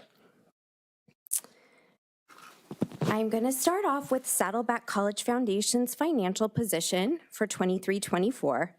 This slide shows total support and revenue to Saddleback College was nearly $3.7 million, and expenses for the foundation were just under $2.7 million, with a significant portion dedicated to program services. Expenses for the foundation, Saddleback College Foundation's net assets increased by over $1 million in 23-24. So our next is foundation net assets. Saddleback College Foundation's net assets were just over $13.7 million as of June 30, 2024. We're among the mid to larger community college foundations in the state. I like to say they're not quite as large as some of those that received those Mackenzie Scott gifts, but we're still keeping our fingers crossed on that, and we're working on prospects with that type of capacity and affinity in the meantime. Next are our Saddleback College Foundation endowments. The yellow line on this graph shows endowments that are managed by our investment managers, and those total just over $7.7 million. And this represents a nearly 500% increase from last year. The orange line represents Osher endowments, which are managed by the Foundation for California Community Colleges. These were raised by Saddleback College Foundation, just a bit over $1 million, and they also increased last year. The combined total of these two is over $8.7 million, and that is the red line on this graph. Our next slide shows the scholarships that we awarded last fiscal year, and it shows our disbursements over the past 5 years. Our annual disbursements are impacted by our endowment payout, which is based on a 3-year average of our investments. Thankfully, our investments have been up the past few fiscal years, which just means that we're able to get more money into the hands of students, which is always a wonderful thing. In fact, I just want to share out that our December 24 investment statements show that just our Saddleback College managed funds alone are right at about $10 million.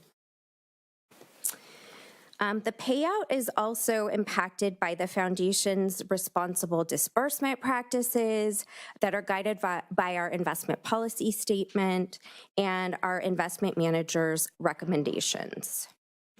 In fiscal year 21-22, we took over the management and disbursement of agency scholarships to Saddleback students. And these are scholarships that are awarded by outside entities to our students. So the total scholarship funds disbursed to Saddleback students by the foundation was just over $656,000 last academic year. For the benefit that the foundation provides to the district and college, this slide shows our direct support from the foundation that benefits our district and college, and that is included in our annual schedule of commensurate return. In the 23-24 academic and fiscal year, the foundation invested nearly $1.7 million in the college and its students, programs, and facilities. Okay, now some of the fun stuff. I'm going to focus on just a few quick highlights for the Saddleback College Foundation from 23-24 year. The first is direct financial support to students.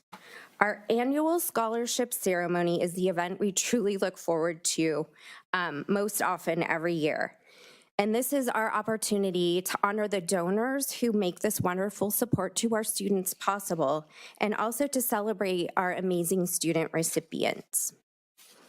Saddleback College Foundation boasted a direct financial impact of nearly $800,000 for Saddleback students in the 23-24 academic year.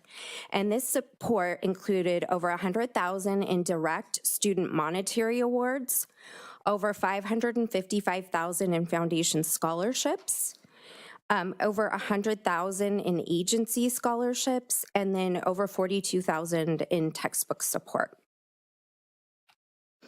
And next, for our scholarship and student support funds, our work securing new scholarships for our students never ends. We're always at it. We secured 13 new scholarship and student support funds in 23-24, and you can see them listed here. And then next are just some gifts of note. These are significant gifts of $25,000 and up that the foundation received. The first was $125,000 from the Doyle Foundation, and that went to our vets program. Actually, we had some of our vets here earlier talking about the conference that they were able to attend, and this actually did support not only student veterans' basic needs, but also community building activities, and then the opportunity to attend conferences throughout the year across the nation so that they can also build community and share experiences with fellow student veterans. We also received a gift of $100,000 from the Sue J. Gross Foundation for scholarships for nursing students. $87,000 from the Foundation for Community College Foundations for scholarships. Also, the Mockberry family, who's always very generous to Saddleback College, provided over $76,000 in support through our gala.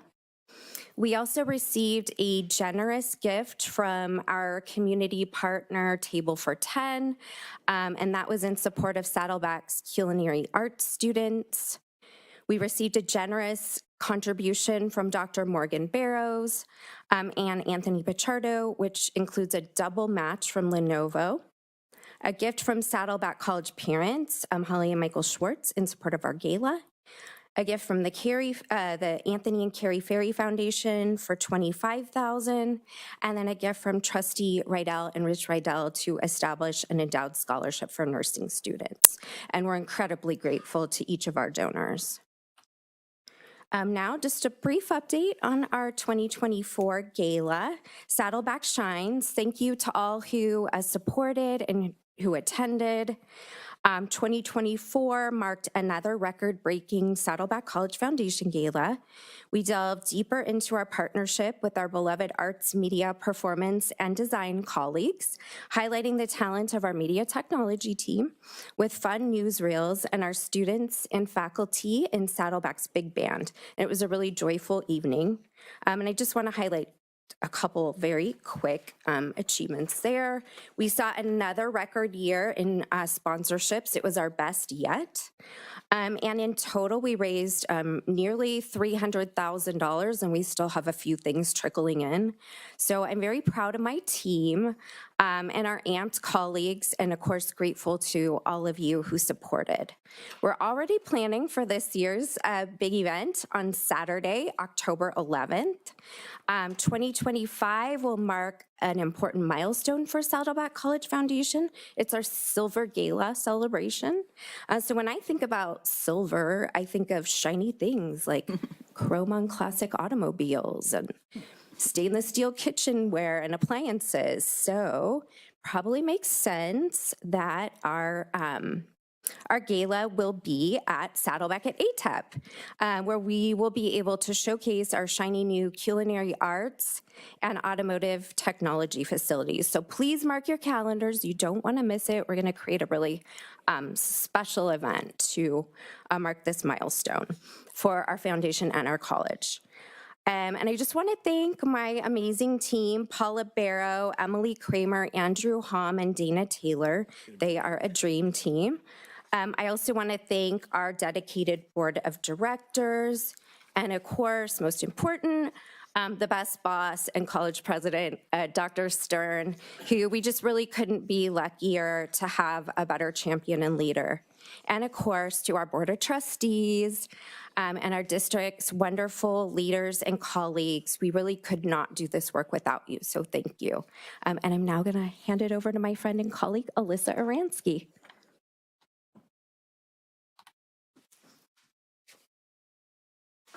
Did you want questions now or at the end of both? Up to you.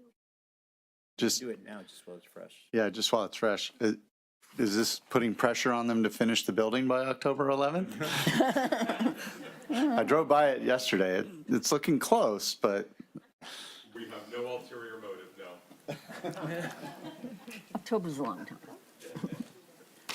Were there any other questions? So that's a yes, it's going to be done.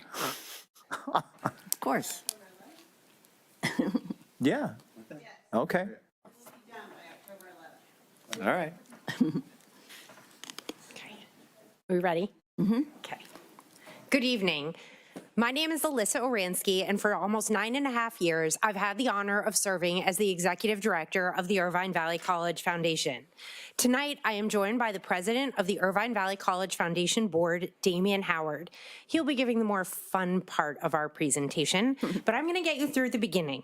As has become our custom, we will show you the numbers, but we're going to focus on the stories. While the numbers are tangible and easy to process, fundraising is about the impact we have on our students and their educational journeys. At last year's scholarship ceremony, I closed the program talking about how we have basement people, those who drag us down, and balcony people, those who lift us up. Today, we aim to illustrate how the foundation and all of our work is about being balcony people. The first few slides are the numbers that are reported in the audit, so I'm going to go through them fairly quickly. I know you've seen them all before. So this slide shows our financial position. The most important thing to take away from this is that our total assets increased nearly $525,000 from last year.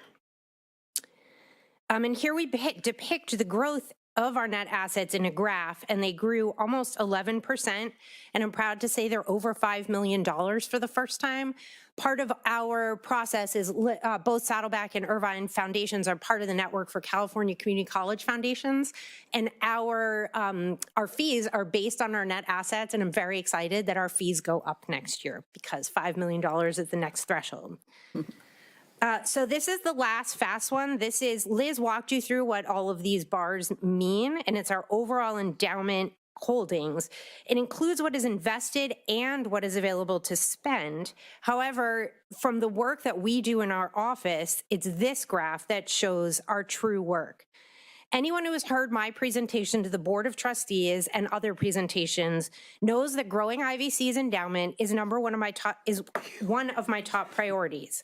The reason is because endowments provide an ongoing income stream in perpetuity. Through the annual payout, the endowment provides scholarships and programmatic support. The larger the balance, the more we pay out. To give you a sense as to the overall growth of our endowment investments, when I arrived in 2015, the balance was roughly $750,000 and the payout was $22,500. At our current balance, the payout will be over $84,000, nearly a 400% increase. A second area of focus and one of the most impactful ways we are balcony people is through our scholarships and our emergency fund. As you can see, the amount we award in scholarships has grown tremendously. This slide represents two kinds of scholarships: our outside or agency or pass-through scholarships, which is the blue part of the bar, and IVC scholarships in orange.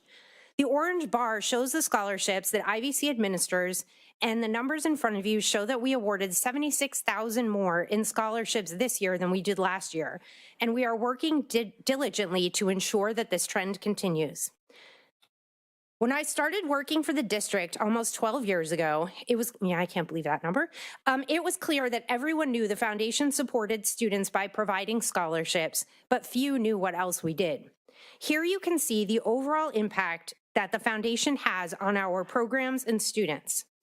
Now that I have covered the numbers and the big overviews, I'm going to turn the microphone over to Damian, and he's going to share a bit about how we reached these milestones. Good evening. As Alyssa stated, our endowment has been growing well. Some of the growth is due to market conditions, and some is due to additional gifts to existing endowments. And last, but certainly not least, through the establishment of new endowments. As you can see, we have 12 new endowments were started this year. We cannot share the story behind all of them, but allow me to share one, the Pam and Bill Hewitt Endowed Scholarship. Pam and Bill both dedicated their careers to building IVC and to supporting our students. In fact, Bill was a former president of the board. While they contributed to countless scholarships and started a few of their own, none of them had their names on it. By using their required minimum distributions from their IRAs, they established the endowed scholarship and created a legacy that will ensure that their support of students continues in perpetuity.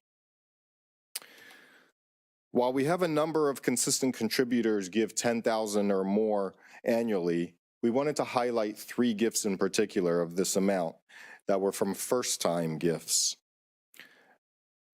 That's the Wireless Technology Grant, the MESA Scholarship, and the Pro IVC Match. The $12,000 contribution to Pro IVC is the first time we received a gift to help fund our matching program.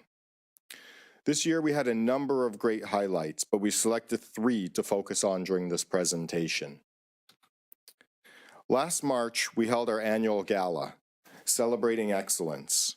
We once again set a new record through the event, raising $194,000. A major factor in reaching this level was a $30,000 challenge gift from retiree Jeannie Agassi. Please save the date for March 7th, 2025 for this year's Celebrating Excellence at the Marconi Auto Museum, where we hope to exceed $200,000 this year.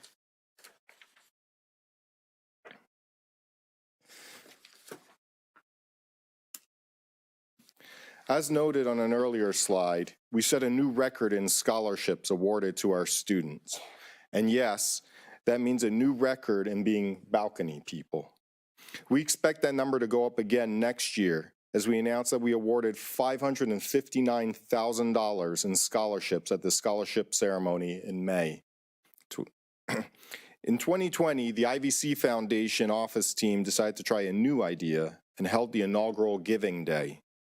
As you can see, the event has grown tremendously during the first 4 years in terms of the amount raised, the number of contributors, and the number of gifts. This year, we added a new piece. During a planning meeting for the 3rd annual retiree reunion, the retirees asked to add a fundraising component. The IVC Foundation Board of Governors agreed to extend the Giving Day match to the retirees who made gifts at the reunion. It was a wonderful and productive addition. What is most telling is that the numbers you see include a few first-time contributors and a few who have not made a gift in more than 10 years. Now, the final and very exciting results. During the 5th annual Giving Day, we raised nearly $100,000 more than during the first year. Please scan the QR code to watch a video about Giving Day and to learn more about the impact. And also save the date, Thursday, October 16th, 2025, for next year's Giving Day.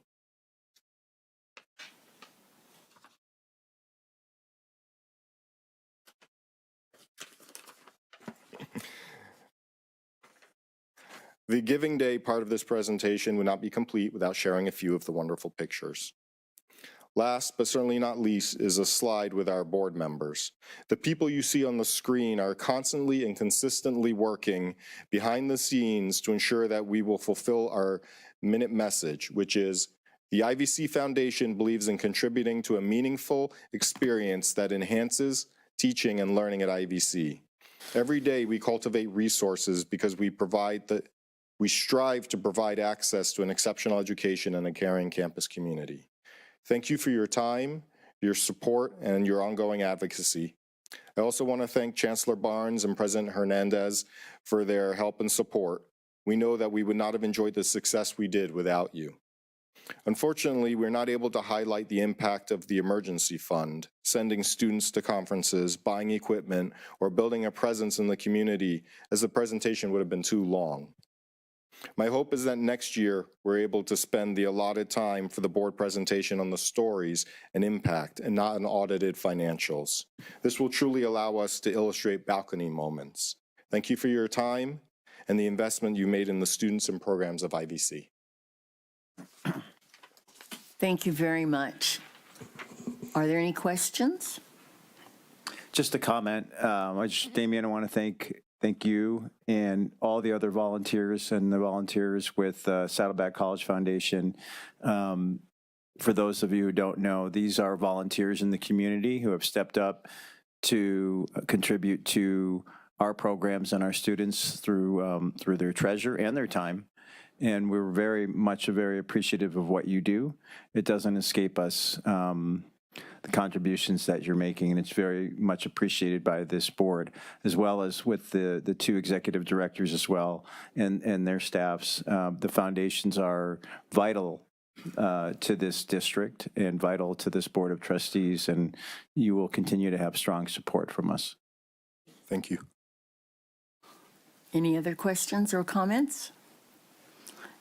Again, thank you very much. The support to the students is fabulous. We appreciate it. Okay. We would now go back to 7.1, Board Policy Revision. So moved. Second. It Go ahead, Marcia can take it. It has been moved by Trustee Prendergast and seconded by Trustee Milchiker. Is there any discussion?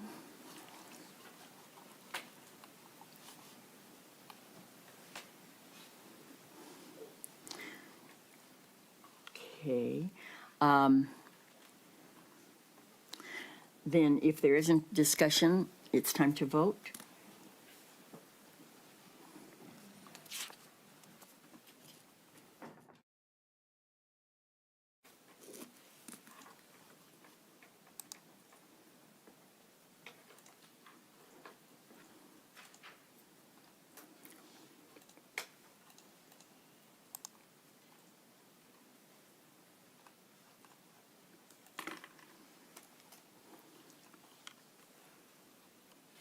On a 7-0 vote, the motion passes with a honorary vote by, I don't see it there.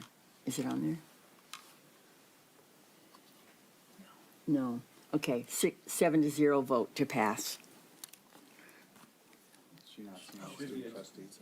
Be a student trustee, yes vote. Okay, now I see it. I'm I don't know sorry. how she voted. Okay. With an advisory vote by,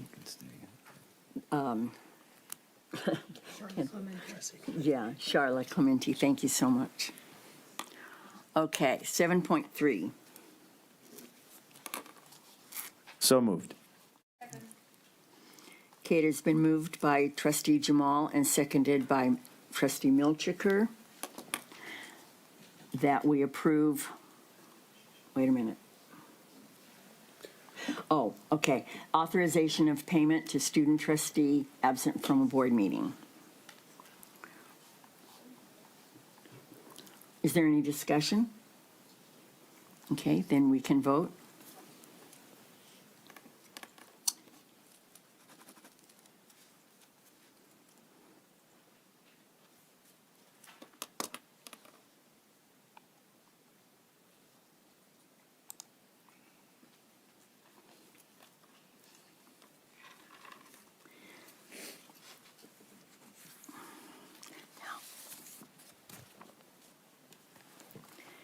Is this just like that, or you could just refer it to me? Okay. For what? You can refer that one to me. All right. On a 7-0 vote, the motion passes with an advisory abstain from the student trustee. Okay, the next one is 7.4. I refer it to Chancellor Barnes. Okay, so this was a board requested report from the December 16th, 2024 board meeting. And specifically, I was asked to work with my team on developing a report on the feasibility of redrawing trustee district maps specifically to limit city splits with some examples given. So my staff did look at various aspects, including the legality, cost, a timeline, of a potential mid-year redistricting process. And so attached to the agenda is the report, but we also just have some broad slides to aid in the presentation. So just a quick presentation. So I would like to call upon our Chief Communications Officer, Letitia Clark, and our Vice Chancellor of Business Services, Anne-Marie Gable, who will go over the slides.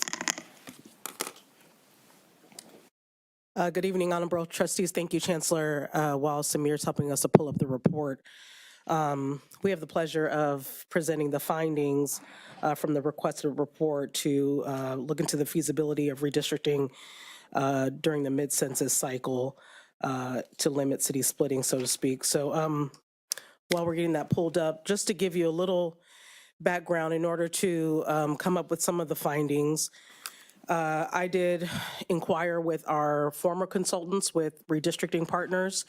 Paul, who's actually one of the principal, the managing partners with redistricting partners, actually responded with a full outline of what the work would entail with a quote. And but actually in that communication, he mentioned that even starting the process was extremely unprecedented, that it's not typical. Generally, he did cite the Fair Maps Act and mentioned that it's generally prohibited in a mid-decade redistricting process. And he did note that the Fair Maps Act typically applies to cities and counties, and even if it was legal for school districts, that, again, it would just be very unprecedented and could be open to a lot of speculation and criticism from the public, just because it would be kind of out of that normal cycle of the redistricting process. Still trying to. I'm sorry. Oh, no, it's okay.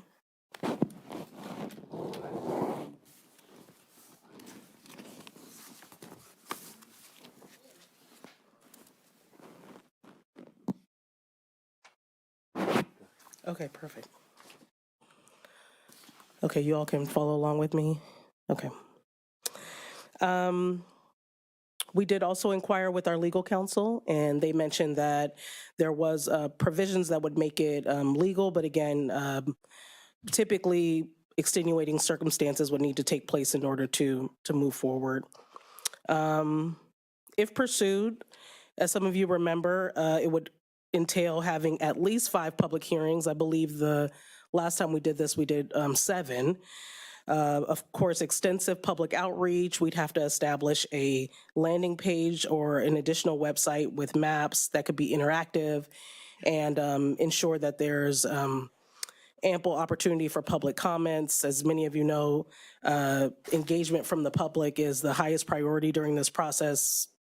Public members can submit, draft maps on a napkin if they want to. It's just the bar is very low to participate in the process to ensure that every voice is heard in the community. And then once some maps are drafted, it would require another 2 public hearings for review of the potential maps and consideration, of course, of incumbent locations during redistricting is absolutely prohibited. It's supposed to uplift the accessibility and voting opportunity of voters, and current electeds and their seats should not be considered during this process, as many of you know. And so we'll just go through a little bit of history. In 2019, that's when we shifted from the at-large to the by-area trustee voting areas. And from then all the way to 2022, we really engaged in this entire process. So even though we say it's about 6 to 9 months, it took us all that time to find a consultant, start, just some of the legwork in building our landing page, engaging with the consultant, and then really it was 2020, well, after the census, of course, and then 2021 was the robustness of the activity of redistricting. And then a vote was cast on February, I'm sorry, I'm not following along, February 28th, late February in 2022. But even after then, we still had to send it to the Orange County Registrar of Voters. And then it still had to go to the California Community Colleges Board of Governors. And I don't believe that happened until maybe April. So, it was an extensive process, again, as a lot of you remember. And Marie, I don't know if you want to go into the legal framework that we consulted with our legal counsel, or I can. Just to reiterate, we did speak with our own legal counsel. I think he was a little more generous, but just mentioning that it's uncommon. I don't think he explicitly discouraged, but mentioned that it was extremely uncommon to redistrict in the mid-cycle. However, the redistricting partners were pretty explicit that we should be very cautioned by engaging in a process that is mid-cycle. And as a communications person, I'll just say this: even though it may be legal, because we would be doing something that a lot of other municipalities aren't engaging in until after the census, there would be probably a light shown on us that we'd have to be very considerate of and ensure that we put off a perception that we're being as transparent and as communicative and as open and accessible as possible, because there might be a lot of questions about the intent of why we would engage in a process like this during the mid-census. So just, from a communications perception perspective, I want you to keep that in mind. And then if we were to engage in this process, although uncommon, we would have to hire the redistricting partners again to help us with all of the public hearings. They would have to do all of the demographing work for us and would also help with setting up the public engagement. And again, a lot of the onus would be on us in posting everything online, accepting public comments, et cetera. Sorry, was I a little behind? And then it's just the same process: the drafting and review, the approval and submission. So total, we're estimating probably an aggressive timeline would be 6 to 9 months. And then Vice Chancellor Gable will outline some of the costs that's estimated. Excuse me. I need to interrupt to entertain a motion to extend the time of the meeting. So moved. It's been moved by Trustee Dack and seconded by Rydell. Trustee Rydell to extend the meeting. You just set a time. Yeah. 9:30? All in favor, or let's vote. All in favor.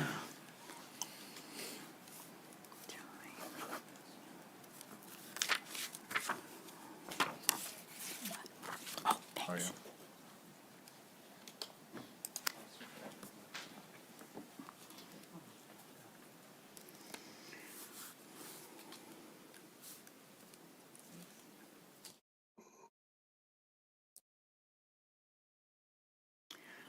On a 7-0 vote, this motion passes with an advisory vote from the student trustee.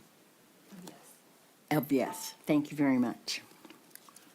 Continue. Sorry. No problem. All right, thank you very much.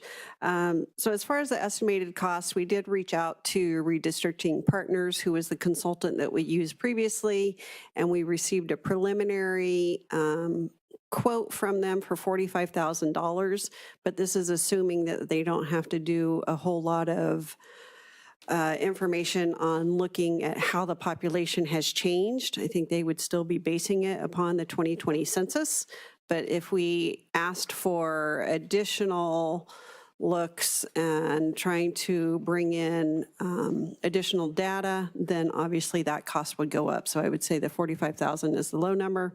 We are estimating legal fees of going through the process of about $4,000, and then staff time and materials of just under $27,000. So a total estimated cost at this point in time is $75,500 of what would be incurred if we move forward with this process. And as Letitia already mentioned, once we start the process, we have to continue it. We can't stop it.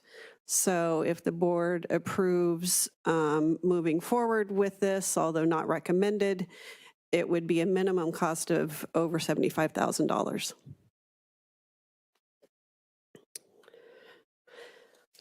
Then Letitia will follow up. So just next steps are board direction, board discussion this evening. At some point, there would have to be an official authorization from the board to the chancellor and staff for us to start engaging with another consultant, and then the time clock would start for the public engagement, the public hearings, et cetera. And then we already went over costs, so happy to answer any questions that we can. Thank you. Are there any questions from the board? I have one question. Well, I mean, I guess it's more of a comment. I kind of hoped it would not be as extensive as a process, and I'll have a more of a thing to say later, but I want to hear what other board members think first. Trustee Pendergast?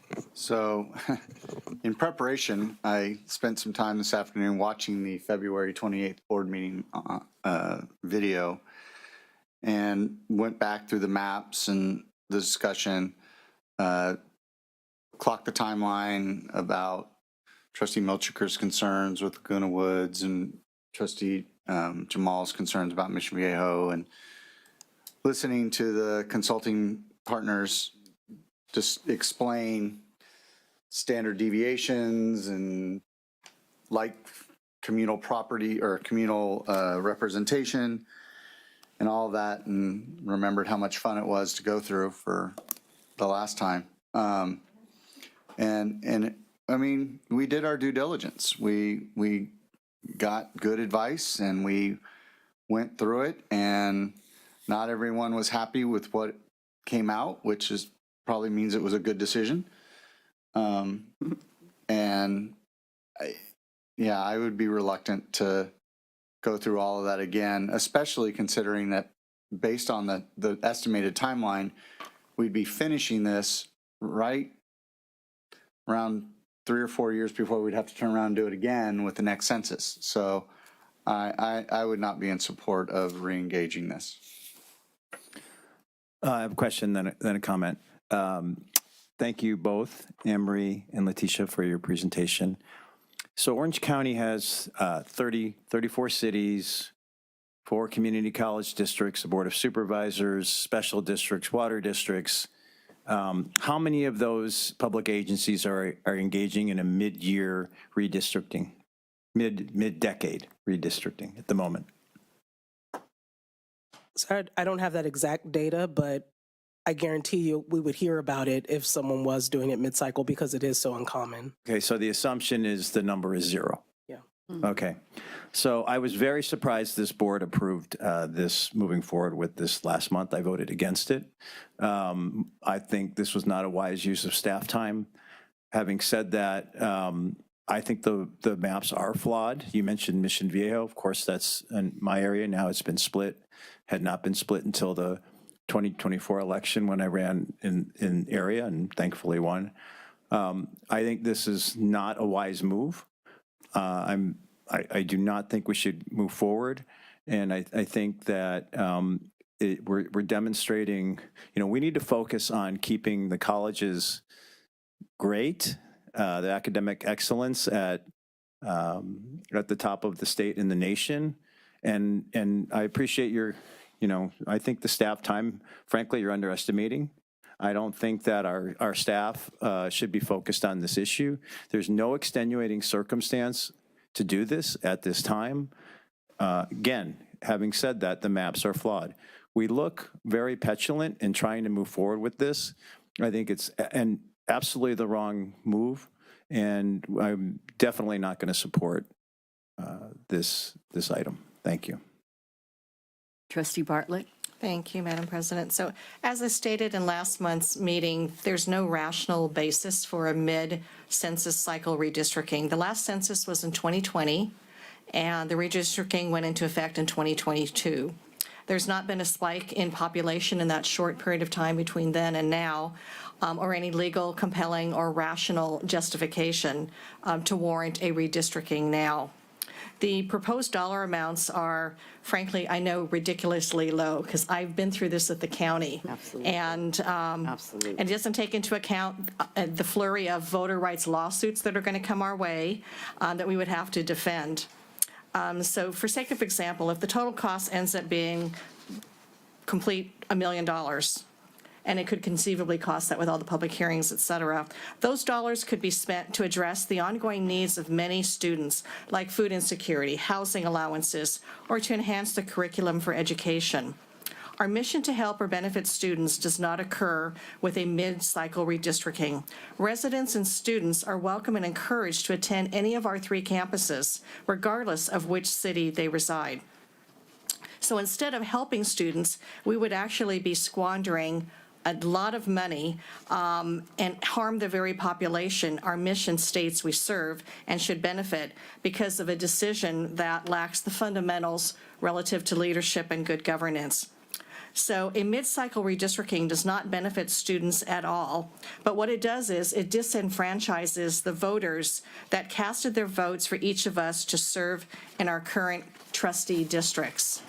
We already have a full plate as trustees this year, addressing the many challenges and opportunities of governance, and we don't need to put ourselves in the spotlight, as was mentioned prior.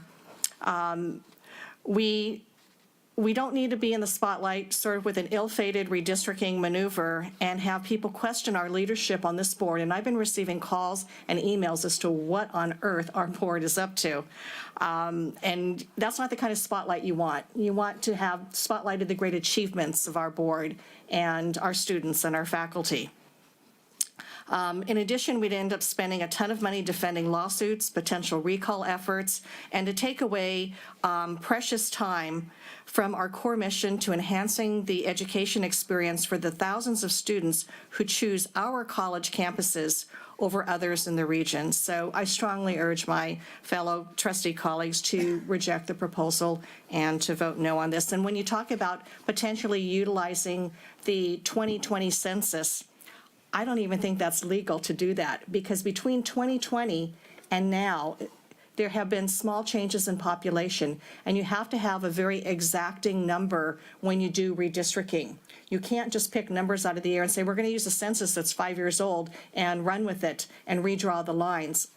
Definite legal challenges there. And we have to stay within the statistical standard deviation, which is extremely small.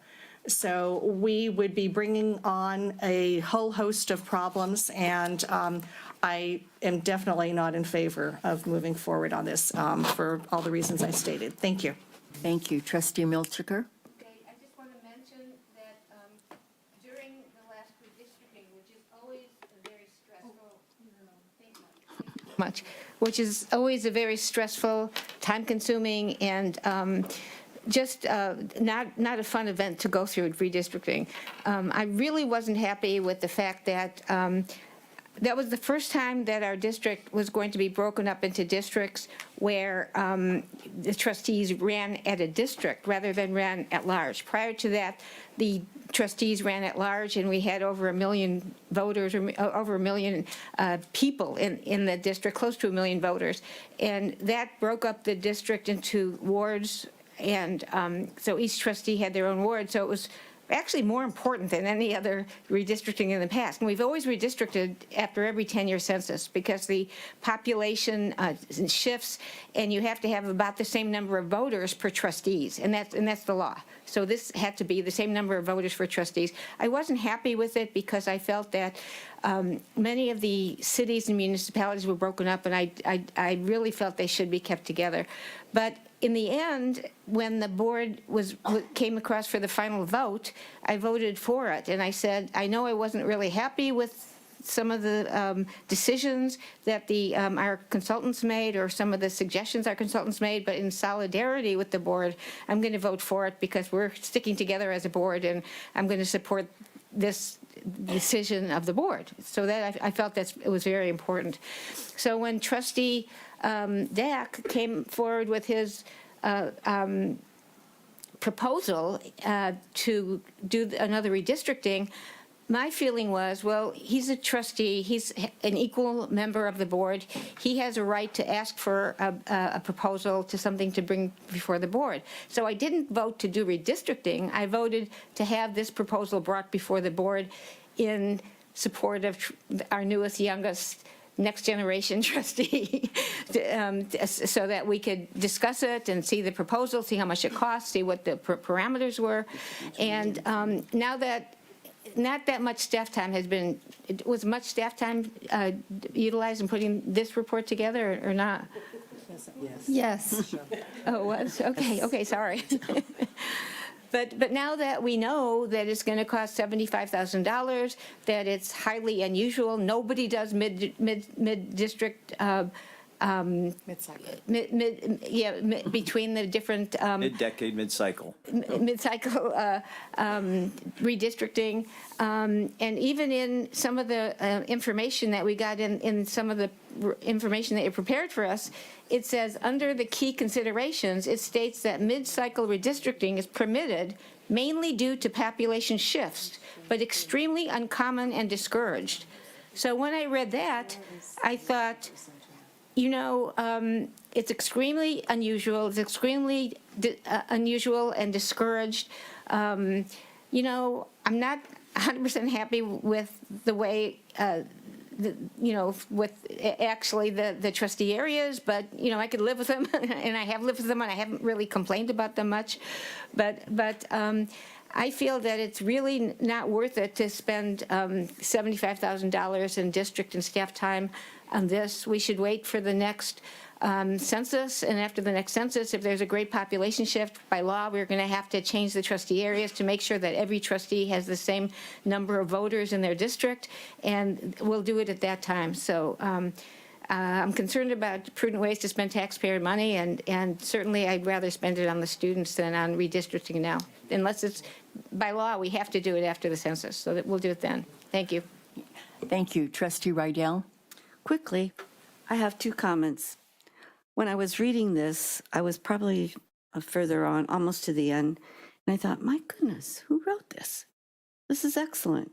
It was quick, concise, and I went back 3 times trying to find your names. Next time, put your names on it. You deserve it. Honest to goodness, I thought it was, and thank you for doing it so quickly. I knew this took a lot of time, a lot of research, a lot of data was needed.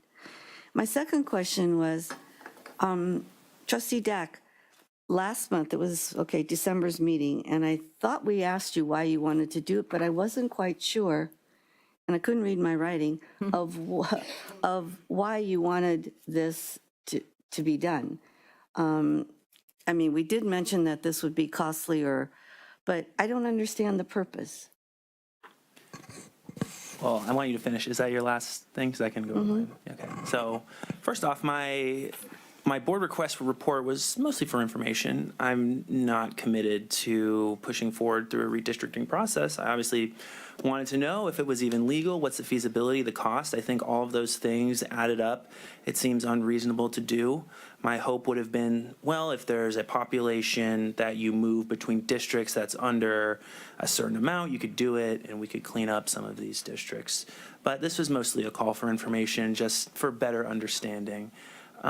You know, and I do want to ask one question. Is it possible that lawsuits could occur because we have split so many cities? I mean, I'm not legal counsel, but I would think it's tough. We, as Trustee Prendergast mentioned, the last process that we went to was extremely thorough. We had consultants that are not only well respected, but well utilized throughout the state for the same process. And so engaging in such a thorough process, I think, kind of helped us ensure that we shouldn't have problems in that arena. If we did anything different, I think we would be open to, legal concerns, but we were so thorough and an extensive process that I don't see that as a concern. And we haven't heard about any complaints from the public since redistricting. And we've had now elections since then, and things seem to have gone pretty well, particularly from the voters' perspective. Well, the only reason I ask is because after researching of all of South Orange County, these are the only cities that are fully contained within a single district. San Juan, San Clemente, Rancho Mission Viejo, which is a census-designated place, Coto de Caza, Las Flores, census-designated place, and North Tustin, census-designated place. Those are the only areas and cities that are fully contained within a single district. And to me, on the face, those look like very white districts. So I'm concerned about possible lawsuits in that. Every other city, Irvine, Mission Viejo, Lake Forest, Tustin, Laguna Niguel, Aliso Viejo, Rancho Santa Margarita, Dana Point, Laguna Hills, Ladera Ranch, Laguna Beach, Laguna Woods, Trabuco Canyon, all of those are not in a single district. They are split between either 2, 3, or 4 districts. And that is what my concern is. Yes. Okay, so I was on the Board of Supervisors, and we had to deal with 34 cities and 5 supervisorial districts. And when you have that, and we have 3.2 million people in the county, the redistricting process is very long and arduous and very expensive. And it's nearly impossible. In South Orange County, so when I was 5th District Supervisor, I had 12 cities plus the unincorporated areas. And when you talk about trying to keep cities whole during the redistricting process, it's very, very difficult because you have to stay within that very tight standard deviation, and all of your cities have to be contiguous. You can't have little islands out here to try to cobble together the population that you need for a particular district. So they've got to all be contiguous. And when you've got 7 trustee districts like we have and that many cities, you're going to have a multitude of city splits because you have to take into account any communities of interest. You've got to take into account the standard deviation. You have to stay within a very small margin. And in order to do that, cities are going to be split. But that being said, even though cities are split, when you talk about the population, if you were to ask voters out there or students, what trustee district are you in? Who's your representative? Do you feel disenfranchised relative to going to college? That's the beauty of it. Regardless of where they live, whether it's in one part of Irvine that might be in Trustee District 3 or another part of Irvine that might be in Trustee District 4, they get the same wonderful opportunity to go to any of our 3 campuses. And that really applies to, any resident anywhere in the county. So by looking at, what we're trying to do with a mid-cycle on redistricting or just the redistricting process in general, there's so many guidelines that have to be followed. And once the maps are approved, you have your public hearings, you get input, your maps are voted on, and they're approved. That's why everybody stays put for the next 10 years. And I don't think there would be any legal challenges unless you had an enormous spike in population and somebody from the public brought that forward. So I think we're pretty secure. I don't think we're going to have any legal challenges. In fact, I don't know of any legal challenges after the final maps have been approved, whether it be a college board or counties or boards of education, et cetera. So I think, we're pretty secure until the next redistricting cycle. The next census will be in 2030, and then we'll have another redistricting cycle and the opportunity at that point to redraw the lines, have public input, and choose new maps. Thank you. Trustee Bartlett, you bring up an interesting point with your service on the Board of Supervisors. It probably mimics this district very well in terms of just how large it is and how many residents we have in this area. So it's a good example because it's hard to wrap your mind around how big our district really is, especially in comparison to the other community college districts here in Orange County. Right, and the other community college districts are different, and other parts of the county are different. So the 5th district has the most cities and the most unincorporated areas. The other 4 supervisorial districts, they were able to keep a number of cities whole because their entire district only had 4 cities, where we have a multitude we've got 12 plus unincorporated areas. So it's vastly different, South County versus the rest of the county, relative to cities and population. Well, I would also add, South County is less population dense, so there are actually fewer people. You should be able to shove more cities in a single district. In fact, one of the cities I have here, Trabuco Canyon, I believe that's also a census designated place. 2020 census data has its population at 1,000 people. That is split between 2 districts. So it's just things like this I see that are concerning. When doing some research on my own, California Constitution, in Article 21, when it comes to redistricting for state legislature and Congress, which obviously we're not bound by, but their utmost importance is maintaining geographic integrity of any city and county, local neighborhood, or local community of interest shall be respected in a manner that minimizes their division to the extent possible without violating the requirements of any other of the preceding subdivisions. I'm not going to advocate we go through an entire process. Again, I was hoping maybe if there was a change below 10,000 people, we could remove some precincts. Like, there's no reason why Trabuco Canyon as a whole couldn't be in one district, but if it's going to cost $75,000 plus in 9 months, I'm not in favor. I'm just hopeful that this board in the future considers city integrity and does not split. One of the things too, I just found out, there's a precinct of Laguna Beach in my district. I had no idea until I looked at the map. No idea. I would suggest folks go on to our board policies and look at our districts. You can see the whole list of every city in every district, and almost every single one of them has an asterisk because they're split, and I think that's problematic. And it's not that, are you happy about your trustee in your representative area? It's, what area do you represent?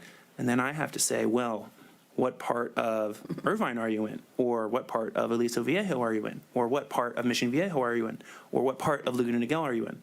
So my concern is folks don't know. And when they ask, you can't really give a good answer. And that's my concern. But again, I'm not going to advocate for any action tonight. I think it is something that, with the information given, is best done at the turn of the century, or decade, excuse me, with a new census and whoever's on the board at that time making those decisions. But I do appreciate staff time dedicated to this. It answered a lot of questions for me. And I like to just thank you guys for your presentation. Thank you. Okay, I think it's about time to conclude the discussion. Trustee Jamal, I think Trustee Dack answered my question. I assume you're not calling for a vote then? No. Okay. Okay, so thank you. It's interesting and, informative, and we'll probably do this in 5 years or so. Okay, our next item is item 9, approval of the consent calendar items. So moved. I'm sorry, who said that? I did. Okay, I moved, and Trustee Rydell seconded. It's been moved by Trustee Jamal and seconded by Trustee Rydell that we adopt the consent calendar. Were there any polls? Say no. Okay, then let's go ahead and vote, please.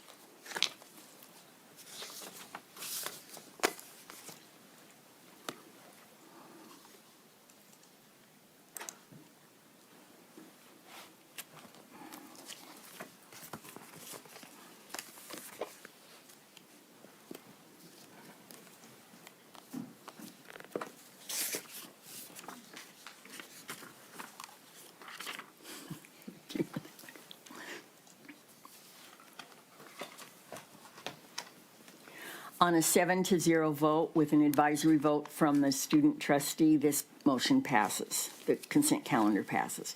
Okay, going on to number 10, business services items. Number 1 is the Saddleback College grant acceptance. So moved. It's been moved by Trustee Pendergast and seconded by Trustee Bartlett. Is there any discussion? Great job getting it. Yeah, congratulations. Good work. Congratulations. Oh, okay. If there isn't any discussion, let's vote, except for those nice congratulations.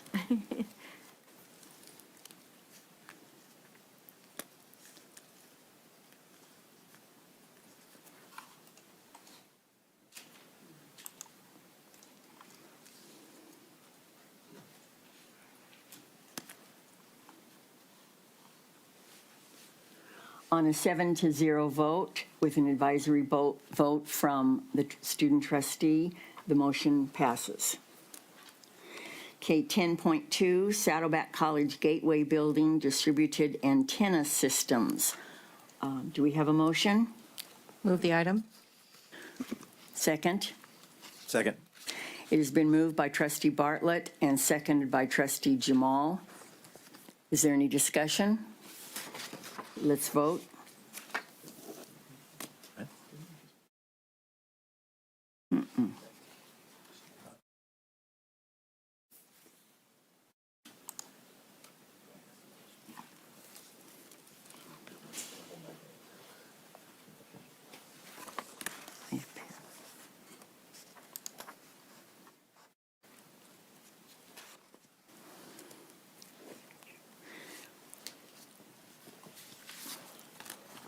I ask her if there's changes, but I read it still right.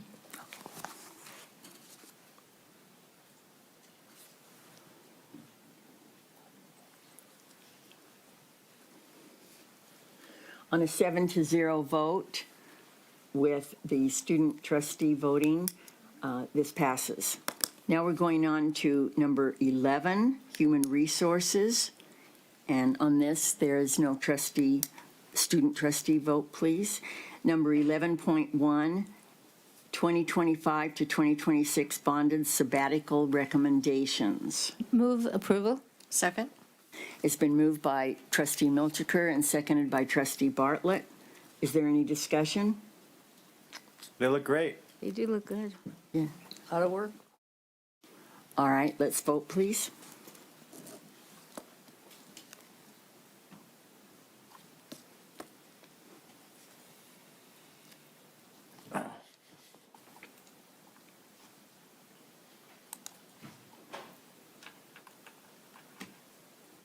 Not getting mine. There we go.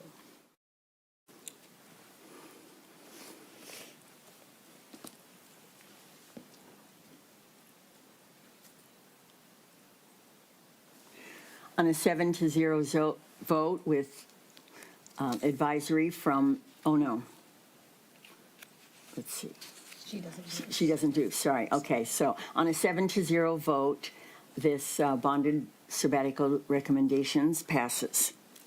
Let's move on to 11.2, federally declared holiday for National Day of Mourning, January 9th, 2025, CSEA. Move approval. Second. It has been moved by trustee Milchiker and seconded by trustee Prendergast. Is there any discussion? Okay, let's vote.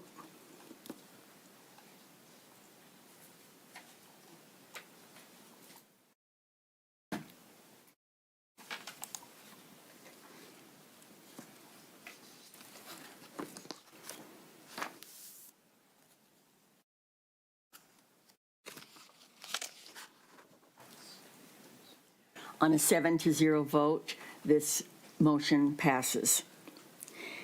11.3 is academic employees and management personnel actions. Are there any changes? No changes but one readout in accordance with law. We have one contract for the board to consider. Vice President of College Administrative Services, the employee name is Mr. Rodrigo Garcia. I believe he goes by Rod Garcia. Contract dates January 6, 2025 through June 30, 2027. Range 25, step 7, annual salary 303,468, and I believe he is in the audience. Welcome. Let's congratulations. Okay. No, we don't have discussion on these, do we? No. Okay, let's vote on 11.3, please. Need a motion. Do we have a motion? Oh, So sorry. moved. Second. It's been moved by trustee Dack and seconded by trustee Rydell. Now discussion, now vote.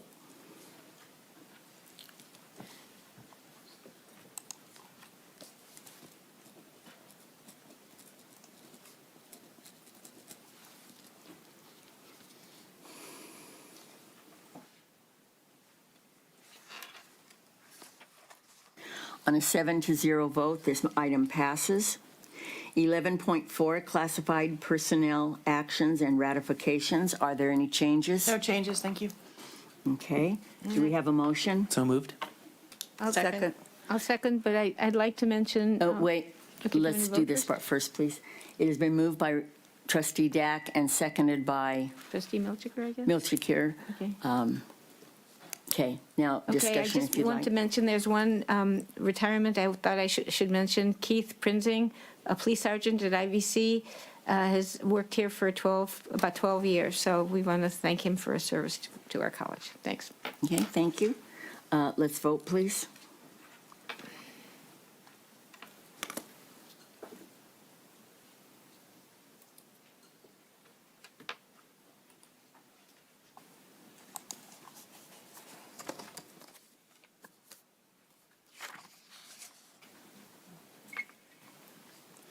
On a 7-0 vote, this passes.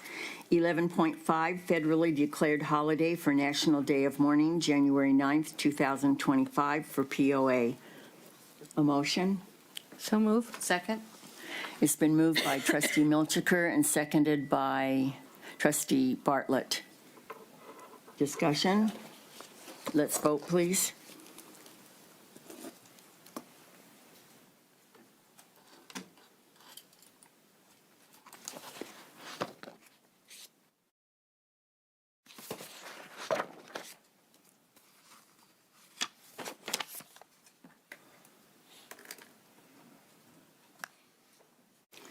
On a 7-0 vote, this motion passes.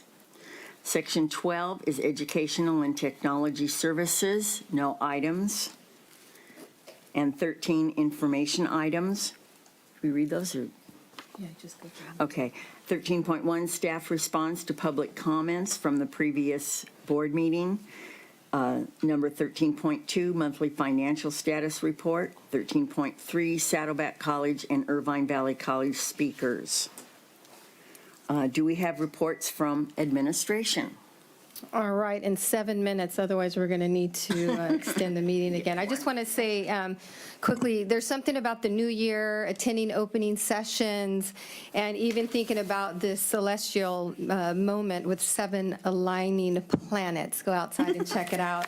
That makes you kind of reflect and think about things. And then that coupled with just even reflecting upon the invocation delivered by trustee Bartlett and then our student trustees' comments as well, just really reminds us to be sure to treasure our loved ones and the many blessings that we have.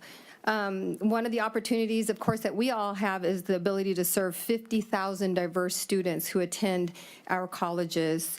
I know that there were some comments made today about our students, and so I just want to publicly reaffirm my commitment as chancellor to supporting all of our students, including our undocumented students, our immigrant students, our LGBTQIA students, and the many other students who bring their rich backgrounds, and God, it's making me emotional, channeling you, their backgrounds and experiences to our colleges and districts. We celebrate you and we welcome you.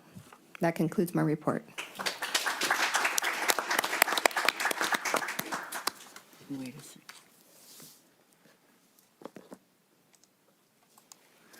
Okay, second, IVC president, please. In solidarity with Vice Chancellor McDonald, no report. Very good.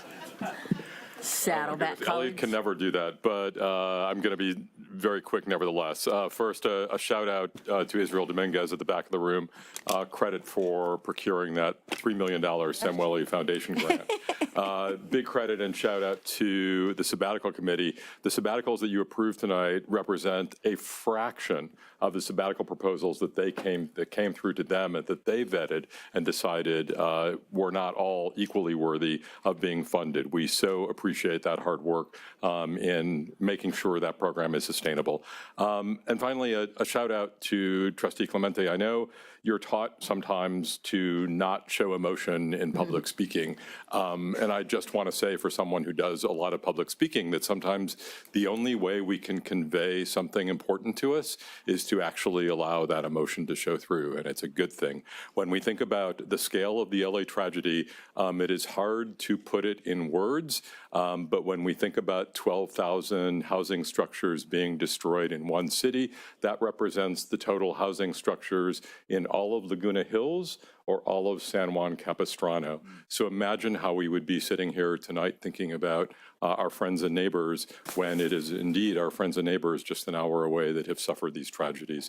That's all I have to say, but thank you to ASG for doing a campaign to support our sister colleges up north who are supporting their communities. Thank you, everyone. Thank you. Vice Chancellor of Business Services, Anne Marie Gable.